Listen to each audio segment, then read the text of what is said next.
NCAA Women's Lacrosse Tournament with 16 teams grinding to continue their seasons beyond today. Number 7 seed James Madison has bowed out in this round in each of the last 2 years, but both games were on the road. JMU hasn't lost in Harrisonburg in over a year.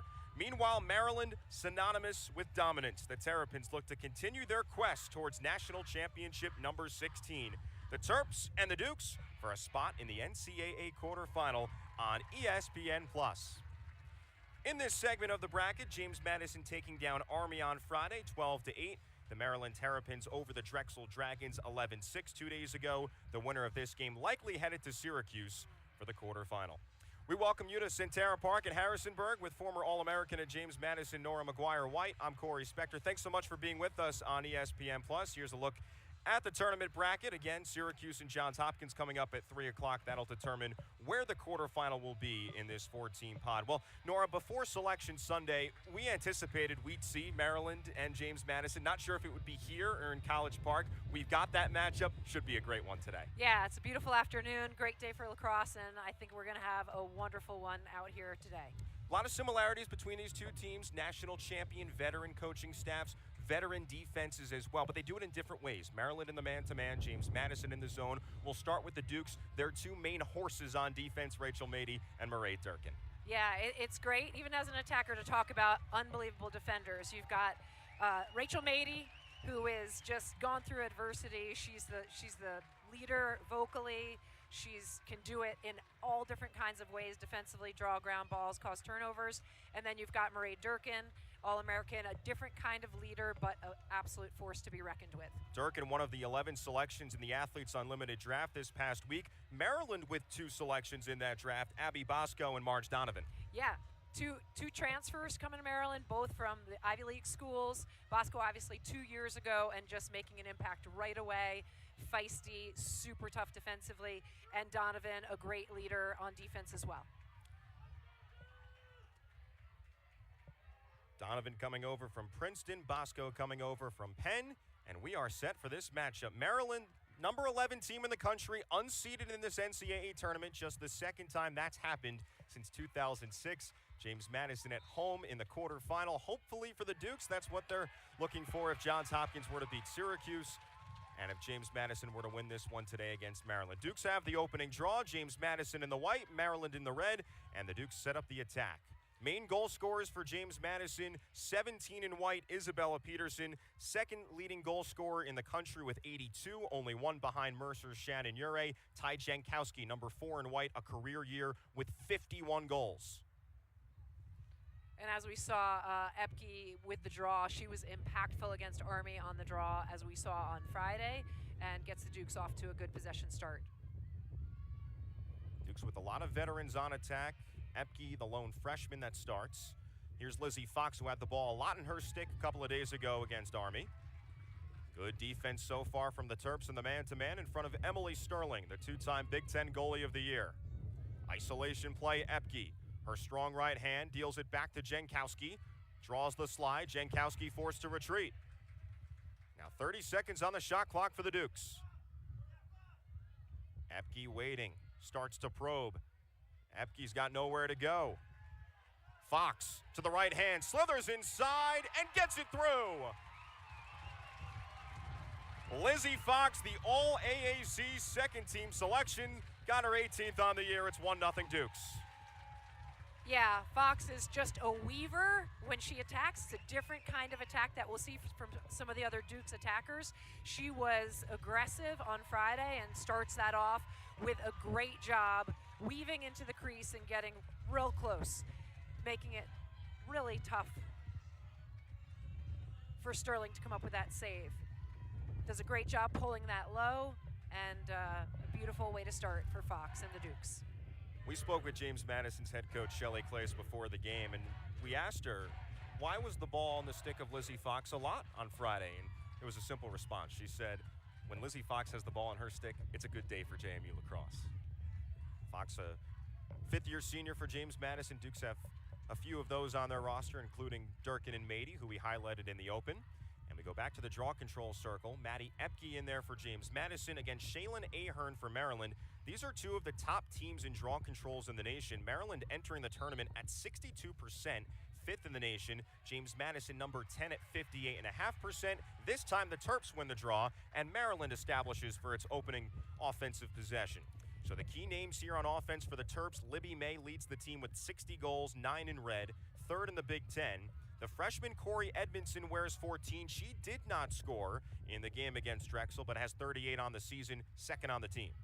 And for Maryland, they are so happy to see Ahern out there with over 130 draw controls on the season. She is impactful in so many different ways, having struggled with an ankle injury for on and off throughout the season, I believe. Right, Corey? Yep, and in the Big Ten Championship against Northwestern, had that ankle taped up multiple times. She fought her way through it and continues to do so here in the NCAA tournament. Libby May fires a pass inside, denied. Kat Buchanan comes up with her first save against Chrissy Thomas. Buchanan, the redshirt senior, her first year as a starter for James Madison, was behind Molly Dougherty for 4 years. Dougherty, a goalie that was on the Duke's national championship team in 2018, and Buchanan has been spectacular this season. Yeah, and for number 18, Chrissy Thomas for the Terps, that is her sweet spot. Coming out from behind the right side of the crease, it's where she's scored a lot of her goals this year, and JMU did a nice job of stopping her on that one. Thomas had a really good game against Drexel 2 days ago, had 2 goals in addition to 2 assists. Maryland with a handful of players who score twice. And now the Dukes establish here against the man-to-man for the Terps. JMU with 12 goals against Army 2 days ago. It took 40 shots, though, to get there. And now a shooting space violation against the Terps. And an 8-meter opportunity for Taylor Marchetti, who had a hat trick against the Black Knights 2 days ago. Yeah, I don't expect to see Marchetti shoot here, Corey, but she'll be looking to kick that out to create a continued possession for the Dukes. So JMU only shot 30% against Army. When Shelley Clace was asked about that after the game, she said, look, it's tournament time. You have to find a way to win. We'd take 60 shots if we needed to. Isabella Peterson strikes for James Madison, and a dream start for the purple and gold. Yeah, really good ball movement off that 8-meter shot, getting the ball into the weak side and slipping in a little bit behind that man defense there for the Terps. Peterson now ties Shannon Ure of Mercer for the most goals in the nation with 83 on her redshirt junior season. The Dukes look to be off to a comfortable attacking start today. You can see Epke swings that around. Peterson face dodges, gets that ball to her favorite left hand, and a beautiful finish. Nora, Peterson was very aggressive against Army. 4 goals, but she took a career-high 15 shots. It'll be interesting to see in this game how aggressive she is, because in the last game against Maryland, when these two teams faced in the regular season, an 8-7 win for James Madison, Peterson had 2 goals, but only took 2 shots.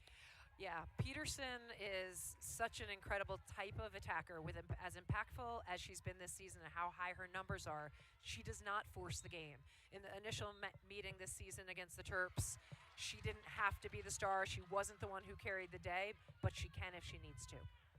That matchup was back on March 1st. James Madison had an 8-4 lead in the 4th quarter before Maryland went on a 3-goal run in less than 3 minutes. Kat Buchanan came up with a big save with just over 90 seconds to go against Hannah Lou Becker. And in opening the broadcast, talking about the defenses, it's really a fine line between the ferocious zone that JMU plays and the really heavy helping man defense that Maryland plays. In some ways, it doesn't look too dissimilar, because you're constantly going to see defensive numbers around the ball. And there are numbers against Peterson, 2 on her. Duke swinging around, interception from the cage. Emily Sterling, the awareness. Yeah, we got the veteran in there. She's no stranger to trying to intercept balls and being active, and she does a great job getting herself involved, reading the eyes of JMU's attacker and intercepting that ball. Yeah, this Maryland defense under 17th year head coach Kathy Reese, the defensive coordinator Lori Kennis, it's taken some time for this defense to gel. We mentioned the transfers from Ivy League schools, and so it took some time with all these talented players to get to know one another. But as the season has progressed, they've been really strong on the back end. Maddie Epke called for a foul against Kennedy Major for Maryland, and that brings a lot of boos from the James Madison supporters here at Centera Park. Well, and yes, you talk about the boos. It just, one of the things that I think we'll see in the offseason, Corey, is some re-examination of, the cross-checking and a few of the other defensive rules. Some games we see are extraordinarily physical, and maybe that might not have been a call, and then other games you see, those types of calls made more frequently. Well, you can feel it's tournament time. I don't know if you'd characterize these two teams as rivals, but they play each other a bunch. They play seemingly every single season as Libby May shoots it wide to the cage of Cap Buchanan. This is the 48th all-time meeting between these two schools. Maryland's won 42 of the first 47, but James Madison's won the last 2 in the regular seasons in each of the past 2 years.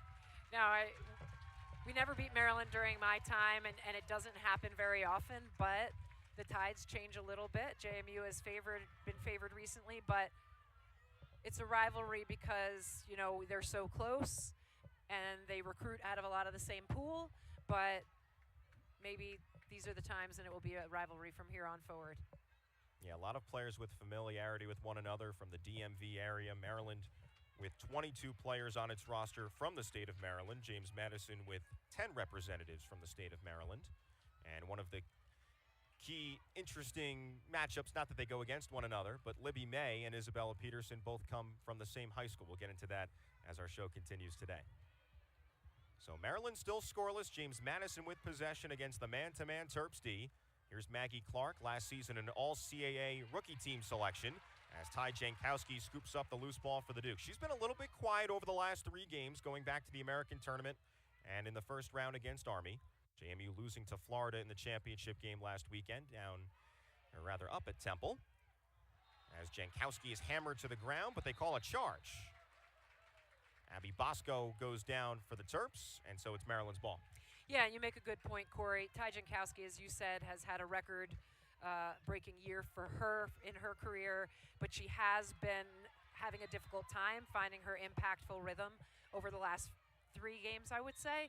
So it was a great ground ball pickup there for Jankowski. She just needs to find ways to be impactful in moments. Yeah, the Dukes certainly need Jankowski to be at her best as this tournament continues. 51 goals on the season.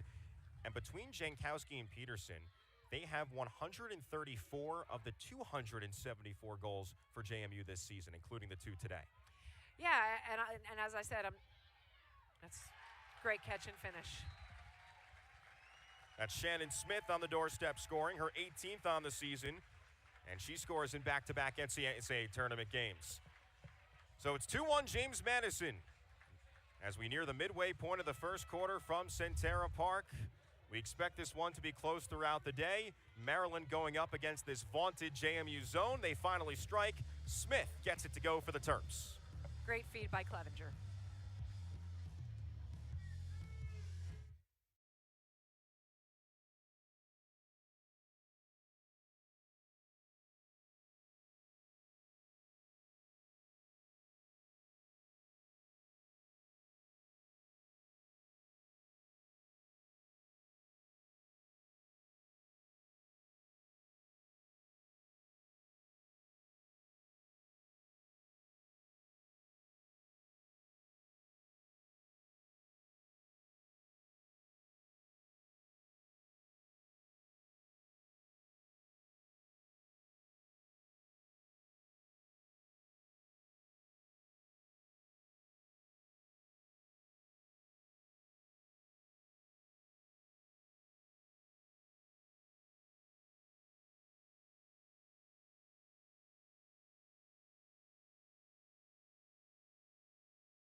James Madison in the second round of the NCAA tournament, trying to make their 11th ever quarterfinal. JMU in this position because of a win over Army on Friday. Early in that game, James Madison ran into a very hot goalie, Lindsay Serafini, the freshman, making a career-high 14 saves in that one, but eventually James Madison found its offensive rhythm. Yeah, a really incredible record-breaking season for Army West Point. JMU just eventually wore them down a little bit and was able to pull away at the end. Isabella Peterson with 4 goals in that one. She has had 4 goals in each of the last 8 games. Maddie Epke, the freshman, had a couple of goals.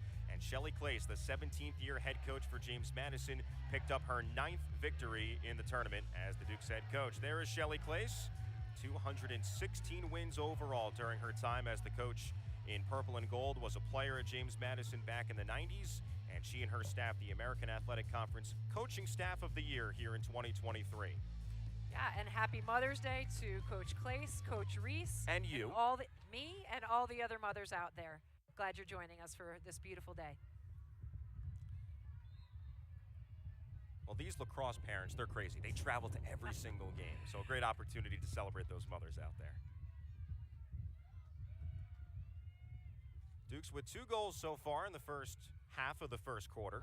Lizzie Fox and Isabella Peterson with goals for the Dukes. Maddie Epke, the freshman behind the net, more known for her distribution. 3-time American Athletic Conference Freshman of the Week, second on the team in assists behind Caitlin Morgan. Peterson behind the net. There you see that collapsing triple team from the Terrapins. You'll see Peterson a lot more behind the net today for James Madison. Again, only 2 shots in that first matchup against the Terps in the regular season. And so the coaching staff for the Dukes trying to find more opportunities for 17 in white, but an interception here from Marge Donovan. Yeah, the spacing just wasn't right there, as you mentioned. The JMU coaching staff is going to try to put Peterson behind. She tried to pop out and get that earlier and then ran up against Epke a little too tight there. Spacing just wasn't good. Now, Peterson hasn't played behind the net in each of the last 2 years, but her first 2 seasons at James Madison, she was used as an ex-player, so she does have some familiarity back there. Just incredible lacrosse and sport IQ. Great basketball player in high school as well. She just really understands the game and knows how to move, wherever she is on the field. All right, so earlier you talked about Maryland, its defense, the ability to double team and the slide ability that they have. What makes this James Madison defense so good on this end? Well, again, the strength of any defense, especially in a zone, it's the individuals that make up the strength of the whole. And we talked about 2 in the opening broadcast in Mady and Durkin, but we talked about Carolyn Thistlethwaite had unbelievable defensive, maybe game of the year on Friday against Army, and Lizzie Parasino and Nicole Marshall yes. As well. Thanks, Corey. Just round out. They work together. They're veteran. They're experienced. There's a ton of communication. They are led by Cateri Linville, former Delaware head coach for a bunch of years. Free position opportunity for the Terps. And a false start here goes against James Madison. So another try here for Kate Seitz, the 4th-year junior from Glen Elg, Maryland. And then, of course, Kat Buchanan in the cage. Just shores things up. Buchanan 3rd in the nation in goals against average. Here's the shot, and it hits some iron. No dice. Not sure if that got Buchanan's shoulder first or just straight away on the pipe. Either way, she'll take it. Buchanan made 7 saves against Army in the first-round matchup 2 days ago. Some spirited folks along the JMU sideline. Colleen Shearer, the offensive coordinator, couldn't believe it. And, yep, this one does go off the post. Buchanan will claim it as her own and be fired up about it. Yep. She's had a great season. 3rd in the country behind Amelia Bohe of Denver, Lauren Spence of Loyola in goals against average. A player who only got a couple of starts her first 4 years of college. Chrissy Thomas deals it on the outside for Shaylin Ahern. They move it around now to Libby May, top goal scorer on the team with 60. Victoria Hench out of the far side for Shannon Smith. Beautiful spin from Clevenger, but she's forced to retreat. Rachel Mady, 5th-year senior there for the Dukes. May spins, and the laser shot goes wide. It's backed up by Thomas with 20 seconds on the shot clock. Thomas goal line extended. Left hand free, feet in front, goes off the stick of Seitz. Loose ball on the ground, 10 seconds on the shot clock, and possession given back to the Terps. Some head contact from Carolyn Thistlethwaite. Yeah, May is super quick. Obviously, the Terrapins' leading scorer. She can score with a little bit of power. She can get herself close, but her agility is fantastic. Looking for Thomas inside. Oh, a collection of Dukes are there, and Nicole Marshall scoops it up for the Dukes. Marshall had a ground ball, caused a turnover against Army. JMU in total with 14 caused turnovers amongst the 16 for the Black Knights 2 days ago. Their sticks are super, super active on defense. They very rarely are you going to see the opponent being able to get a clean shot off, whether it's an 8-meter or just in the run of play. All right, on this side of the ball, Nora, Colleen Shear, offensive coordinator for James Madison, a long tenure at Virginia.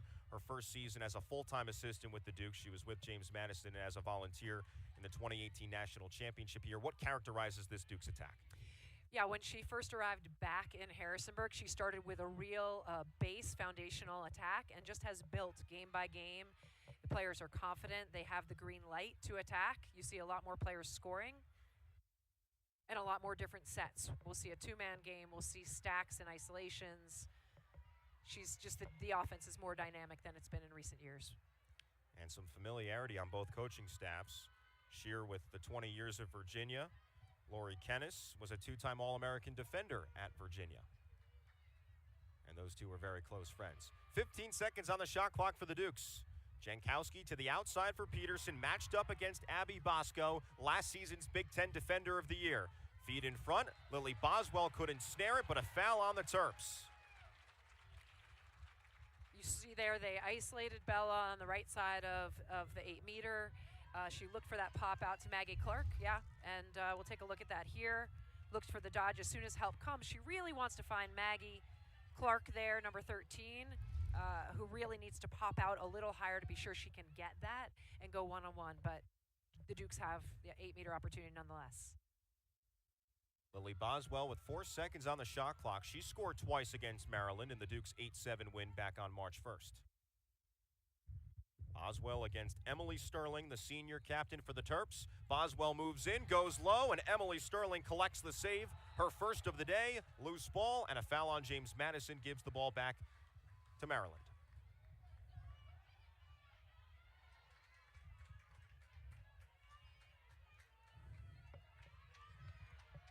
Lamoureux bringing it out on transition. Here we see Bosco. She is phenomenal in the clear, Bosco. She actually scored a goal a couple of days ago. Left hand free, finding the corner. That's Shaylin Ahern. Relatively non-existent 2 days ago against Drexel. She's on the board to knot the game at 2. Anytime Shaylin Ahern is on the field for Maryland, things are good, and the coaching staff and Coach Reese are happy to see that. Again, there's so many things she can do, and she is definitely a force to be reckoned with on attack, as we could see there with a great lefty finish. The 2023 Big Ten Midfielder of the Year, now with 21 on the season, leads the Big Ten in draw controls. She's become much more of an offensive factor this season. It's a good transition from Lamoureux to Bosco. And Ahern just does a great job isolating that 1v1, getting to her left hand for a bottom right-hand corner finish. For JMU, the help doesn't come quite early enough. Nora, you hear this a lot in basketball. You want to push the ball in transition to get ahead of the zone defense. Same applies here in lacrosse? Yeah, absolutely. And again, it doesn't, because so many teams have gone to switching attacking midfielders to defensive midfielders, we don't see as much transition. But there, the Terrapins take advantage of JMU absolutely not getting all the way established in their defense. Go back to the draw control circle. It's been Maddie Epke's showing there so far for the Dukes against Ahern. Ball in the air, and Ahern's got it for the Terps. Normally, James Madison starts with Isabella Peterson in the draw control circle. Why do you imagine the Dukes are going with Epke today to start? Epke was dominant on Friday against Army. I think you go with the hot hand. We know we will likely see the JMU Dukes using 3 players on the draw. And it just seems like they're starting with Epke because they saw something on the scout and also because she had such a hot hand on Friday. Epke comes in with 67 draw controls on the season. Isabella Peterson, Rachel Mady, the top draw people for the Dukes. Quick feed in front, wide open again. It's Ahern with her second.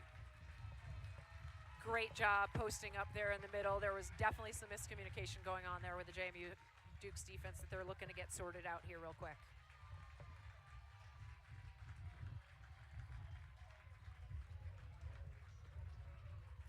Ahern has been through an awful lot this year, battling through injury to get back on the field for her team today, and I know she's feeling very, very good about this start, as are her teammates. Lefty finished last time, righty finished this time. She can do an awful lot. Give the assist to Chrissy Thomas as well, who had 2 dimes in the game against Drexel 2 days ago. Ahern, part of the long lineage of great Maryland draw control takers. Taylor Cummings, Kaylee Hartshorn, Lizzie Colson, some of the names that come to mind in recent years for the Terps.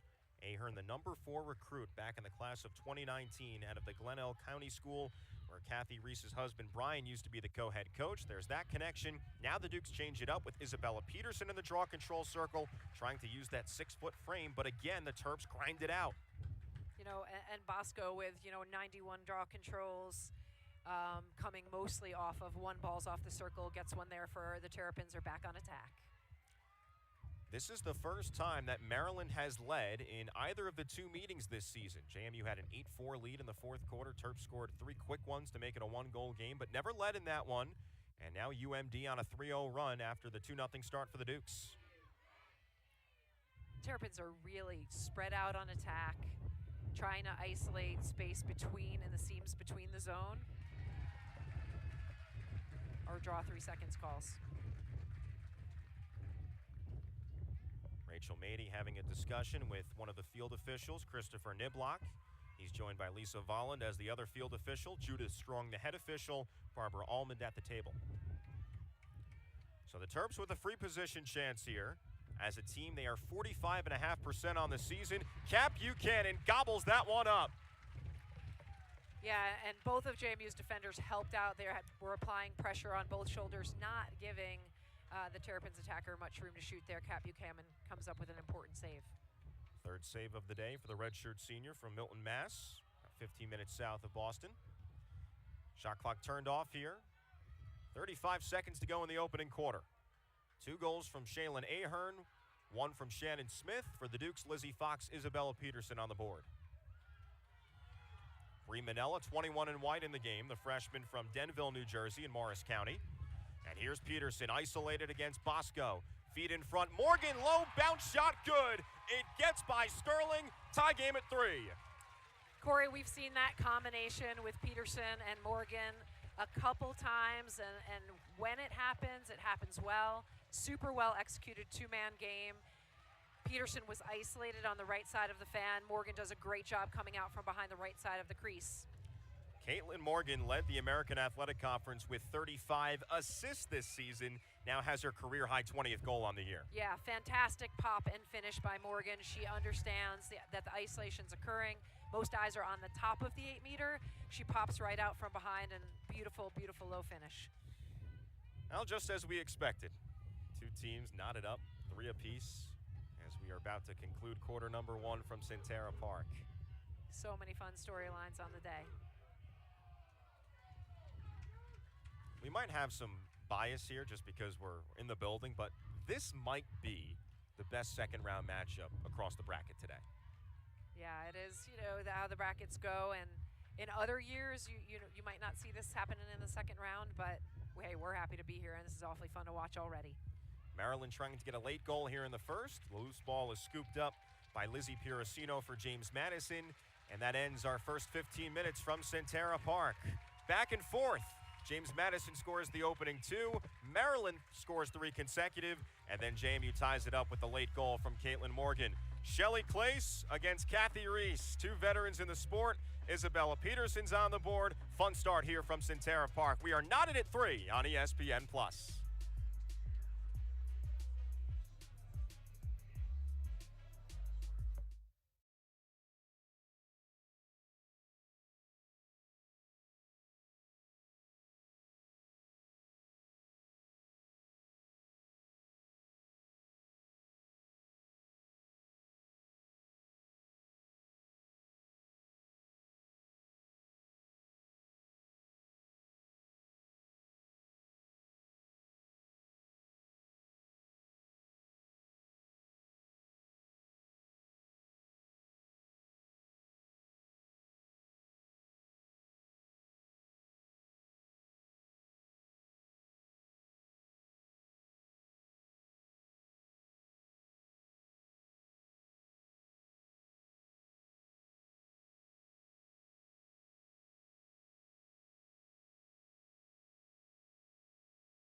Longtime head coach for Maryland, Kathy Reese, has never lost in a first round of the NCAA tournament. That trend continued on Friday with Maryland taking down Drexel 11-6 right here at Centera Park. Terps got off to a really strong start in that game, leading 6-2 at the end of the first quarter. Drexel had a little mini run in the fourth quarter, but Nora, this one felt like it was pretty much all Terps throughout. Yeah, we talked about this on Friday. You know, not very often that Terps have an underdog type of chip on their shoulder with something to prove. And believe me, a legendary coach like Kathy Reese has eaten that up for every bit that she can. They are locked in. And again, it's tough. Kathy Reese, Nelson as a player, followed a legend, Cindy Timshaw. And you don't see too many legends followed by legends. But that is what we're seeing today. Reese has won nearly 89% of her games, the 17th year head coach at Maryland, 4-time national champion as a player, 3 as an assistant coach under Cindy Timshall, and then 5 as a head coach for the Terps. All right, first quarter in the books here. We're tied at 3. Nora, what'd you notice in the opening 15 minutes between these two? Well, you've got attacks, defenses. You've got some really good attacking sets by both offensive coordinators and some good cause turnovers, you know, by the defenders. It's going to be, I think, a cat and mouse game all game long, and the first quarter hopefully was indicative of 3 more quarters of excitement. 1-goal game between these two in the regular season, and we're expecting a pretty tight one today through 60 minutes. Dukes win the draw. Isabella Peterson with the pass ahead, and James Madison sets up in the offensive third. Dukes getting a goal apiece from Morgan, Fox, and Peterson in the opening quarter here from Centera Park. A place where James Madison has not lost this season. If the Dukes win today, JMU improves its home record to 10-0. Dukes also with 18 wins overall in the season, second most in program history, only behind the 22 the Dukes recorded back in 2018 when JMU won the national championship. Lizzie Fox, fifth-year senior, deals it to the opposite side. Marchetti, right hand free. Sterling with the save. Yeah, Marchetti started Friday's game against Army with a hot hand with 2 quick goals, or a brace as we say in soccer, and had a real good move on that face dodge there, the quality shot. She finished with 3 on the day. Savannah Derry, the sophomore from Roanoke, 32 in white, shoots it wide. Backed up by Caitlin Morgan. Closest player to the ball off a shot, awarded possession for their team. Epke fires behind the net, Jankowski. Back to the outside, Marchetti. Man-to-man D for the Terps. Marchetti draws the slide.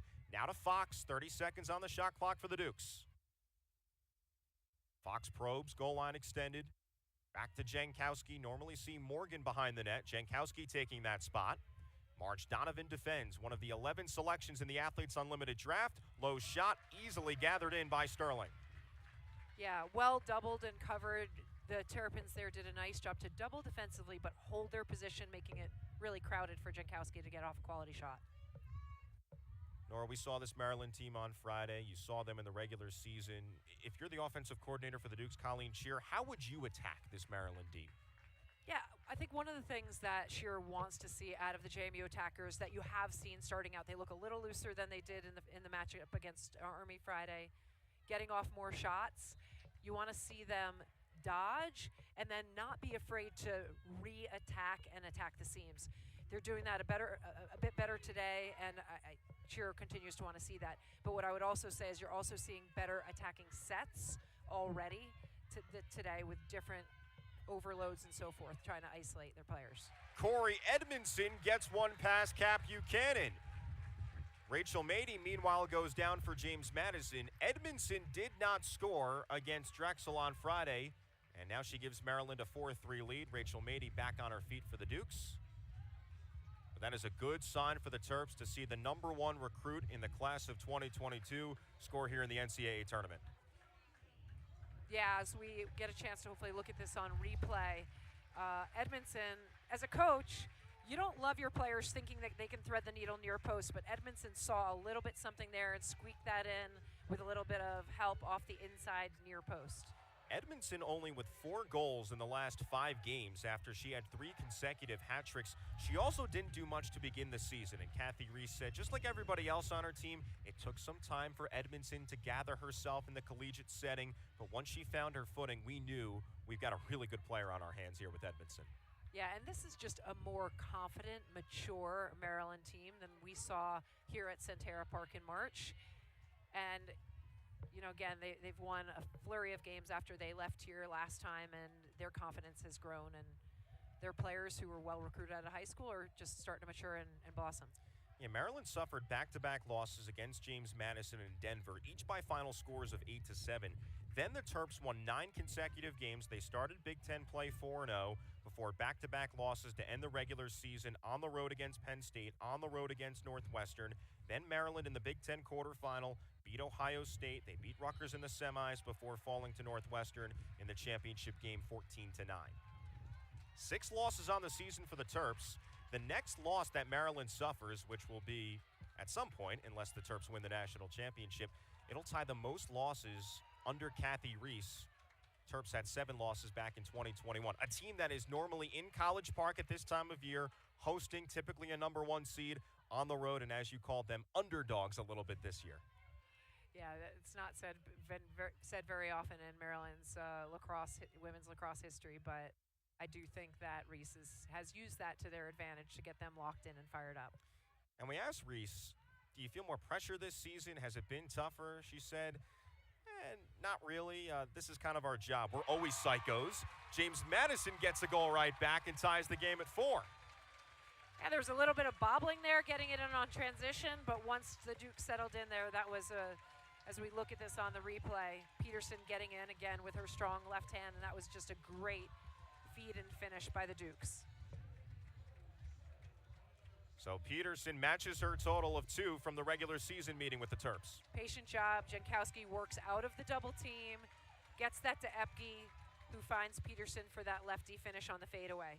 Great placement. You said on Friday against Army that you sensed that Maddie Epke felt a little bit of those nerves first time as a freshman in the NCAA tournament. Seems a little more comfortable today for you? It's just been growing. We saw her even in the AAC tournament last weekend. She turned the ball a little bit over on transition, and on Friday she's getting more confident in different segments of the field. Caitlin Morgan did a lot of the feeding, although Epke does a good bit of the quarterbacking back there as well. But at this point in the season, Corey, you're not really a freshman anymore. You're almost like a pre-sophomore, and her confidence is really coming through. 28th assist on the season for Epke, 84th goal on the year for Isabella Peterson. That passes Shannon Ure for the most in the nation. Izzy Skane in Northwestern. Also in action today, taking on Michigan. Skane with 81 goals this season coming into today. Clancy Rude having trouble picking up the ball. Ty Jankowski thwarting her. Ball rolls out of bounds, and it's James Madison's ball. I'm not sure if things got greased up at somewhere, but there's been quite a bit of slipping and flopping, dropping of the ball here in the last minute or two. A little bit of nerves, maybe. You got the natural grass surface. JMU back in the American Championship played in a turf field, essentially a field hockey field at Temple, so the Dukes back in their more comfortable surface. JMU with 14 consecutive wins at home dating back to last season. Last loss for the Dukes at home, 12-5 against Rutgers on March 13th a season ago. Here we see Caitlin Morgan coming out on top again, which is not typical, but the coaching staff mentioned that was going to happen. Here we One of those matchups we were talking about earlier on, Bosco against Peterson there. And there's a 9-inch height difference between those two. Bosco at 5'3", Peterson at 6 feet tall. Peterson's got the ball on her offhand, switches to the left. Double team arrives from Ahern. Duke swinging around the horn. 25 seconds on the shot clock, and JMU earns an 8-meter with Brie Manella. Peterson showed a lot of patience there. I thought maybe she had that. The Terrapins defender isolated one-on-one, but just kicks it out and gives her teammate a chance, as she's so good at doing. Dukes decide to continue to swing the ball. Caitlin Morgan, goal line extended. The lefty draws the foul. It is on Brianna Lamoureux for the Terps, the senior from Rocky Point, New York, the North Shore of Long Island. And now Caitlin Morgan sets up from the hanging hash. Morgan, all AAC second-team selection this year. Had a stretch of 4 assists in 3 consecutive games. 15 seconds on the timer. Peterson, left hand. Switch arrives with Ahern. Manella behind the net, Epke. Quick pass in front, off the stick of Peterson, turnover, James Madison. Shaylin Ahern's been all over the field so far for the Terps. It is a cliche, but great players step up in big moments, and Shaylin Ahern has just been super impactful for the Terrapins so far today. One of those gamers for Kathy Reese. Both these head coaches very intense. Reese a little bit more sarcastic than James Madison's head coach, Shelley Clace. We noticed a looseness about this Terps team when we watched them in practice a couple of days ago. Yeah, again, veteran coaches who have been in these environments before can sense whether their team needs to be, the screws need to be tightened a little bit, or whether you need to help them relax a little bit. And Reese definitely took some opportunities to be sarcastic with her team and maybe trying to loosen them up a little bit. Corey Edmondson restarts on the hanging hash as Cap Buchanan, the goalie for the Dukes, watches on. Murray Durkin nearby, fellow number 14, and Edmondson forced to retreat back out towards the top of the 12 for Shannon Smith. Terps with 4 goals on 10 shots so far. Edmondson darts towards the cage, disrupted by Lizzie Piracino, and the officials deem the contact illegal. Again, every game you have to read the way the officials are going to call the game. Is it going to be super tight? Is it going to be up and down, or is it going to be a little bit looser? Right now, the indication is that some of this cross-checking pressure is going to get called, and both defenses are going to have to adjust to that. 28 combined fouls between these two teams. We're not even midway through the second quarter. False start here off the 8-meter. It's on James Madison, so Edmondson resets on the hanging hash. I think they're going to say Piracino went a little bit early there. Back to the same spot. Piracino, the junior, has played well, especially in recent games. 8 caused turnovers over the last 6. And so Piracino and Mady are forced to be 4 meters behind Edmondson. She goes right in. Edmondson assertive to the crease. She lands in the goal circle, but the officials deem that Edmondson was pushed in, so the goal will stand, and Maryland's got the lead. Quite a collision. You knew Murray Durkin was going to get there, but she was able to get that shot off and stay outside the crease. These are 2 huge signs for Kathy Reese. Shaylin Ahern and Corey Edmondson, both players who are so instrumental for what the Terps do, did not score against Drexel, each player now with 2. Edmondson, we got 14 against 14 there, 2 incredibly impactful players. That shows a lot of courage there by Edmondson as she knows Durkin's coming. Nora, Edmondson's a freshman going up against Murray Durkin, a 5th-year senior who was just selected in the Athletes Unlimited draft, 2-time conference defensive player of the year, and it's like it didn't matter. She was going right towards the net. Listen, when you're one of the top recruited players coming out of high school and you want to be at a Maryland program and play for national championships, you know you have confidence, and she definitely showed it. Edmondson demonstrated it there. Edmondson comes from the McDonough School, led by the head coach, Taylor Cummings, the 3-time Tewaaraton winner for the Terps. Maryland finding different options offensively this season. Terps don't necessarily have that go-to goal scorer that they've had in seasons past. When you think about a player like Taylor Cummings, Aurora Cordingley was their top player a season ago, but they're getting offensive production from players like Edmondson and Ahern and especially Libby May, and right now it's a 5-4 lead for Maryland. Yeah, and it's been a chess match on the draw. Last draw, Ahern switched over and came to the same side as Peterson to draw. This side she flips back, so they're on opposite sides. Last time the Dukes won the draw, she switches back to the opposite side, and the Terps win the draw here. What does that allow her to do? It's just leverage in different ways, and it was real interesting on the last draw. When Ahern switched to the same side, Peterson stared back, I believe it was Mady, like, hey, it's coming your way, and it did. They won that, and this time Ahern wins it for the Terps. Nora, we said before the game started we expected this one to be a tight, low-scoring game. It seems like it's going to be tight, but a little bit more high-scoring than we anticipated.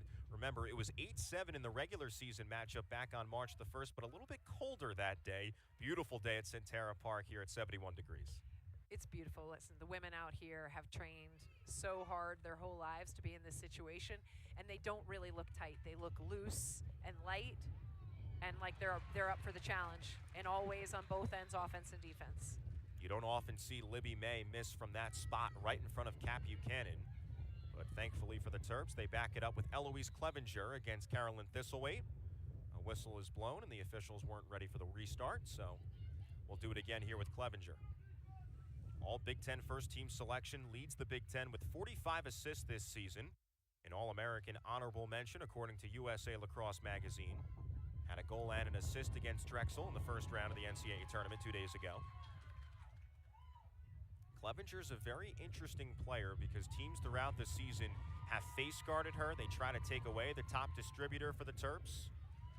And James Madison is ready to face-guard Clevenger if need be. Carolyn Thistlethwaite, who guards her right now, would be the player to face-guard her if Cateri Linville, the defensive coordinator, decides to press that button.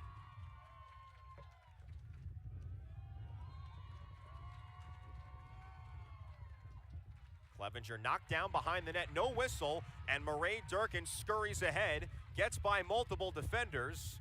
Durkin continues to weave and finds the outlet, her teammate Taylor Marchetti. Pressure from 4 Terrapin defenders does not phase Marae Durkin in the least. She's full speed ahead. Not much phases her. Very aggressive on the defensive end. We saw her pick up 2 yellow cards, though, against Drexel 2 days ago, or excuse me, against Army 2 days ago. When you grow up playing, was it Gaelic football? Yep. As a kid, there's no doubt that she experienced a lot more physicality. Growing up in that environment, it just shows, as you said, Corey, nothing phases her. She loves the physicality, and she is ferocious when she comes to the ball. A lot of her family comes from Ireland. That's the reason why she plays Gaelic football. I had a chance to meet her grandmother last weekend, thick brogue, and she was excited to be there watching her granddaughter play. She's been to Ireland many times, really enjoys that part of her culture. Dukes with 30 seconds on the shot clock here, trying to level the game at 5. Maddie Epke against Brianna Lamoureux. Epke loses the ball, flag is out, foul on Maryland with 22 seconds on the shot clock. Emily Sterling, the senior from Bel Air, Maryland, about 30 miles north of Baltimore. Last season's National Goalie of the Year and the 2-time reigning Big Ten Goalie of the Year. And it was not her best day in the earlier matchup against the Dukes, and I'm sure for many reasons she has a lot to prove today, and she's looked good so far. Only made 4 saves in the first matchup. Maddie Epke beats her between the wickets. Finds the 9-hole on that one, Epke does. It seems like it'd be an easier place to make a stop, but as a goalkeeper, it's tough to get your stick in that position when an attacker is closing quickly. 4 different goal scorers for James Madison. These 2 teams neck and neck in the second round of the NCAA tournament, trying to push their way to the quarterfinal on Thursday. 5-5, Maryland and James Madison on ESPN+.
More than 2 months ago, Maryland and James Madison matched up in the regular season. Caitlin Morgan with a beautiful behind-the-back goal. It was a low-scoring game between these two. James Madison edging Maryland 8-7 as the Dukes picked up their 14th ever win against a top-5 opponent. JMU had an 8-4 lead in the fourth quarter. Maryland with 3 goals in less than 3 minutes to make it a 1-goal game. Kat Buchanan with a great save with just over 90 seconds to go against Hannah Lou Becker. That preserved the victory for JMU as the Dukes picked up one of their most critical victories of the season, one of their biggest reasons why they're hosting this game against Maryland. Well, I think coming to a conference like the AAC, you know you're going to compete against a highly ranked team in Florida, but you want to ensure that your out-of-conference schedule is such that you can get an at-large, even if you don't win the conference, in which case JMU did not. So Maryland, one of those key victories against ranked opponents among several others that the Dukes had this season. You mentioned Florida. The Gators, the number 6 seed in this NCAA tournament, taking on Notre Dame in the second round. The Irish with a 12-10 lead in the fourth quarter. So Notre Dame trying to finish off the upset. James Madison and Maryland here in Harrisonburg tied up at 5. And we go back to the draw control circle. Maddie Epke, the freshman, against the senior Shaylin Ahern.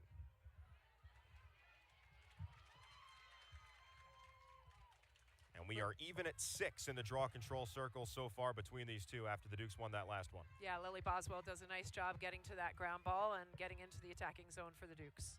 Boswell, the senior from Leesburg, Virginia, in Loudoun County, has come up with some big games periodically throughout the season. Had a career-high 4 goals against Richmond back on April 5th. Also was the AAC midfielder of the week after having 3 goals against Cincinnati. You know, I think there was some discussion before the game, Corey, about whether or not Peterson was going to be face guarded or man marked. You see Bosco initially looked like she really wanted a lot of that matchup, but, they are switching off. Peterson behind the net. Sterling almost intercepts the pass. Peterson's got it here against Lamoureux. Peterson, left hand free, shut-ching. Peterson's got a hat trick.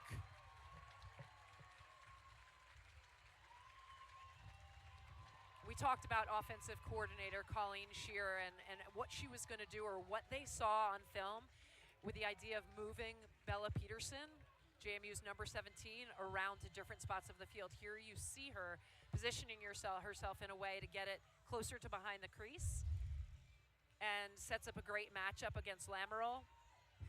I don't know how a 6-footer rolls underneath the defender in front of the crease, but Peterson is a great athlete, great stick skills, and a beautiful finish there with her left hand.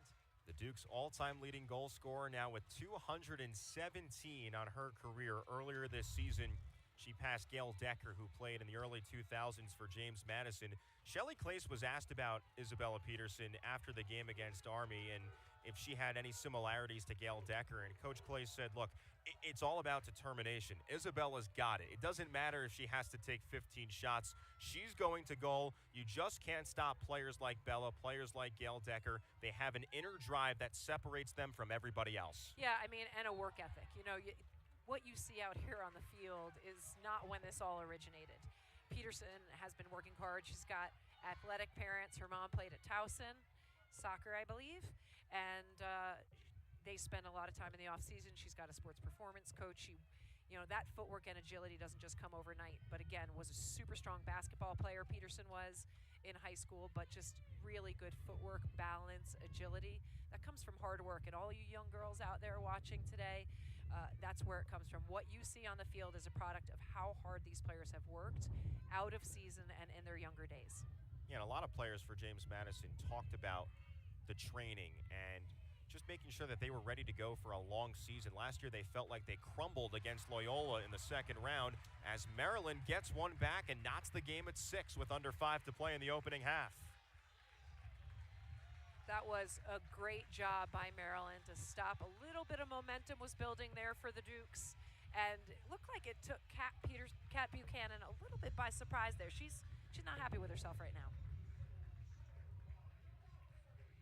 Hannah Lou Becker with the goal, a player who is so instrumental in what they do offensively. She's been in and out of the lineup with injuries throughout the season, but beats Lily Boswell to a spot and gets it by Buchanan. Yeah, just the timing there. A nice face dodge to go from her right hand to her left hand. It actually looked like the angle that Rachel Mady was coming up on kind of took her own defender out of the play. I don't know if Kat Buchanan, JMU's goalkeeper, got screened a little bit there, but looked like she wasn't quite ready for that shot to come in. But well done by Maryland and Lou Becker. We've got two of the best goalies in the country. And we've got two attacks that, if you look at the national stats, you may not be necessarily impressed by, but don't kid yourself. You've got great players across the entirety of the field today between these two. Corey, that's exactly what I was going to say. I mean, it's just this game can take on so many storylines, as it already has, whether it's goalkeepers, defensive individuals, defensive units, attacking individuals, great midfield play. This is all that it's stacked up to be so far. You've got All-Americans all across the field, conference players of the year all over the place. Soon to be pros, two legendary coaches. Yeah, this is a fun one. What more do you want? Physicality as well. Offensive foul called here on Shannon Smith. Timing was better there for the Dukes defensively on the double team, and maybe just a little bit forced by Shannon Smith, but a great stop for the Dukes.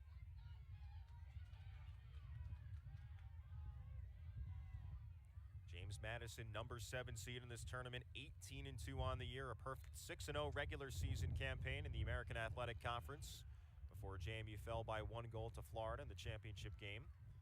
Maryland 15-6, 4-2 in the Big Ten in the regular season, lost in the championship to Northwestern. And we saw Maryland apply a ride, a pressuring defense full field on transition against Drexel on Friday that really, really disrupted Drexel's transition. Had some really good cause turnovers. Not sure if that is going to change or if we're going to see that out of Maryland, or just because of what they see in the Dukes, that opportunity may not arise. Yeah, Drexel had 17 turnovers in that game and just 17 for 21 on the clear. If you force a team to fail to clear 3 or 4 times, you're doing your job on the ride. Yeah, Maryland showed just, we would say in basketball, I think it's just an unbelievable full court press, just man-marked, pressed out. It really ruffled Drexel, and we haven't seen it today, but it still may be to come. Ty Jankowski with a free position shot, one of the most lethal free position takers in the country. 19 for 25, part of her 51-goal season as a senior. Jankowski speeds in. Jankowski finds the back of the net and gives the Dukes the lead. That's got to feel great for senior Ty Jankowski there, number 4, finishing on that free position shot. She has been in a little bit of a rut, I think she would admit to say, and that's going to help loosen her up a bit. On the flip side of that, Maryland is not getting as much pressure, not getting sticks to stick on these 8 meters. You can see Jankowski's able to get in pretty unscathed, and that makes it very, very difficult for Maryland's goalkeeper, Sterling, to stop the ball. I think as Maryland defensive coordinator is looking at that, she's really going to want the defenders to get more pressure on the ball there before the shot's taken. Jankowski on one side has Abby Bosco, and then on the other side has Marge Donovan, 2 Conference Defensive Player of the Year players, and yet that shows you the type of speed and the assertive play that Jankowski has when she's at her best. Yeah, well, it's a spot, as you mentioned, that she's really, really comfortable and confident. But nevertheless, Maryland's going to want to get in and close and apply a little bit more pressure there.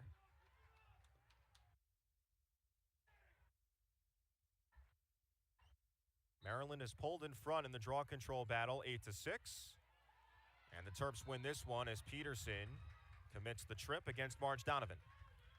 Yeah, we talked about Donovan in the opening. She just finds little ways to make differences, whether it's communicating, sliding to the double, shutting down an isolated individual attack, or coming up with these loose balls. She buys into her role. When she was at Princeton, she became the all-time leader in draw controls with the Tigers. She's not exactly asked to be a big part of that part of the game, but she does a great job defensively. We have a whistle here, and I believe a timeout here from Maryland's head coach, Kathy Reese, and that is the call.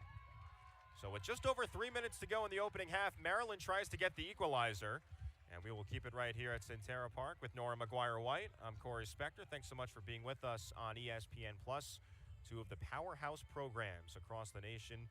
Maryland with 14 NCAA national championships, won in the AIAW. James Madison, the 2018 national champions. And so these 2 programs both have a lengthy program history, no doubt about it. And for the Maryland Terrapins, look, they are used to this spot, and they are used to making deep runs in the tournament. If Maryland wins today, it will be the Terrapins' 35th NCAA quarterfinal in just 41 tournaments, the winningest program all time with nearly 800 wins. And Nora, interestingly enough, we detailed this earlier about Maryland not having that go-to player. This is the first season since 2006 that Maryland has not had a top 5 finalist for the Tewaaraton Award. That is crazy. Yeah, and it's interesting. I love to follow greatness in other sports, and Gino Ariema. When I was coming through as a young coach, I loved to follow Coach Pat Summitt at Tennessee, who won tons of women's basketball championships. But Gino Ariema with Connecticut. Am I remembering that correctly? Yeah, just hearing him say, when you win a national championship almost every year, the expectation can be suffocating. And for this Maryland, and he mentioned when Connecticut didn't win for a year or two, he said it was some of the most fun he had in coaching again.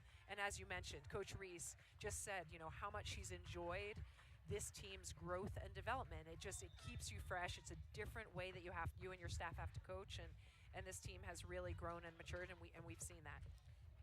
And the Terps coaching staff, they've been together for a very long time. Kathy Reese, her 17th year as the head coach. Lori Kennis, the defensive coordinator, has been there since 2007.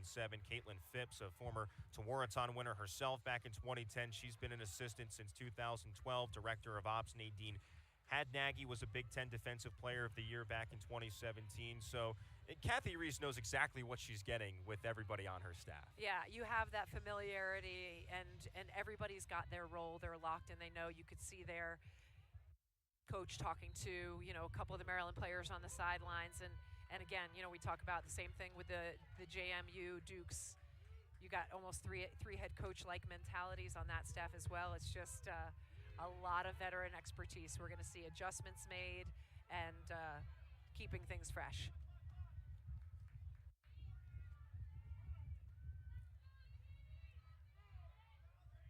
Unbelievable role modeling that these coaches have done for so many, not just these players that they have this year, but so many players over the years.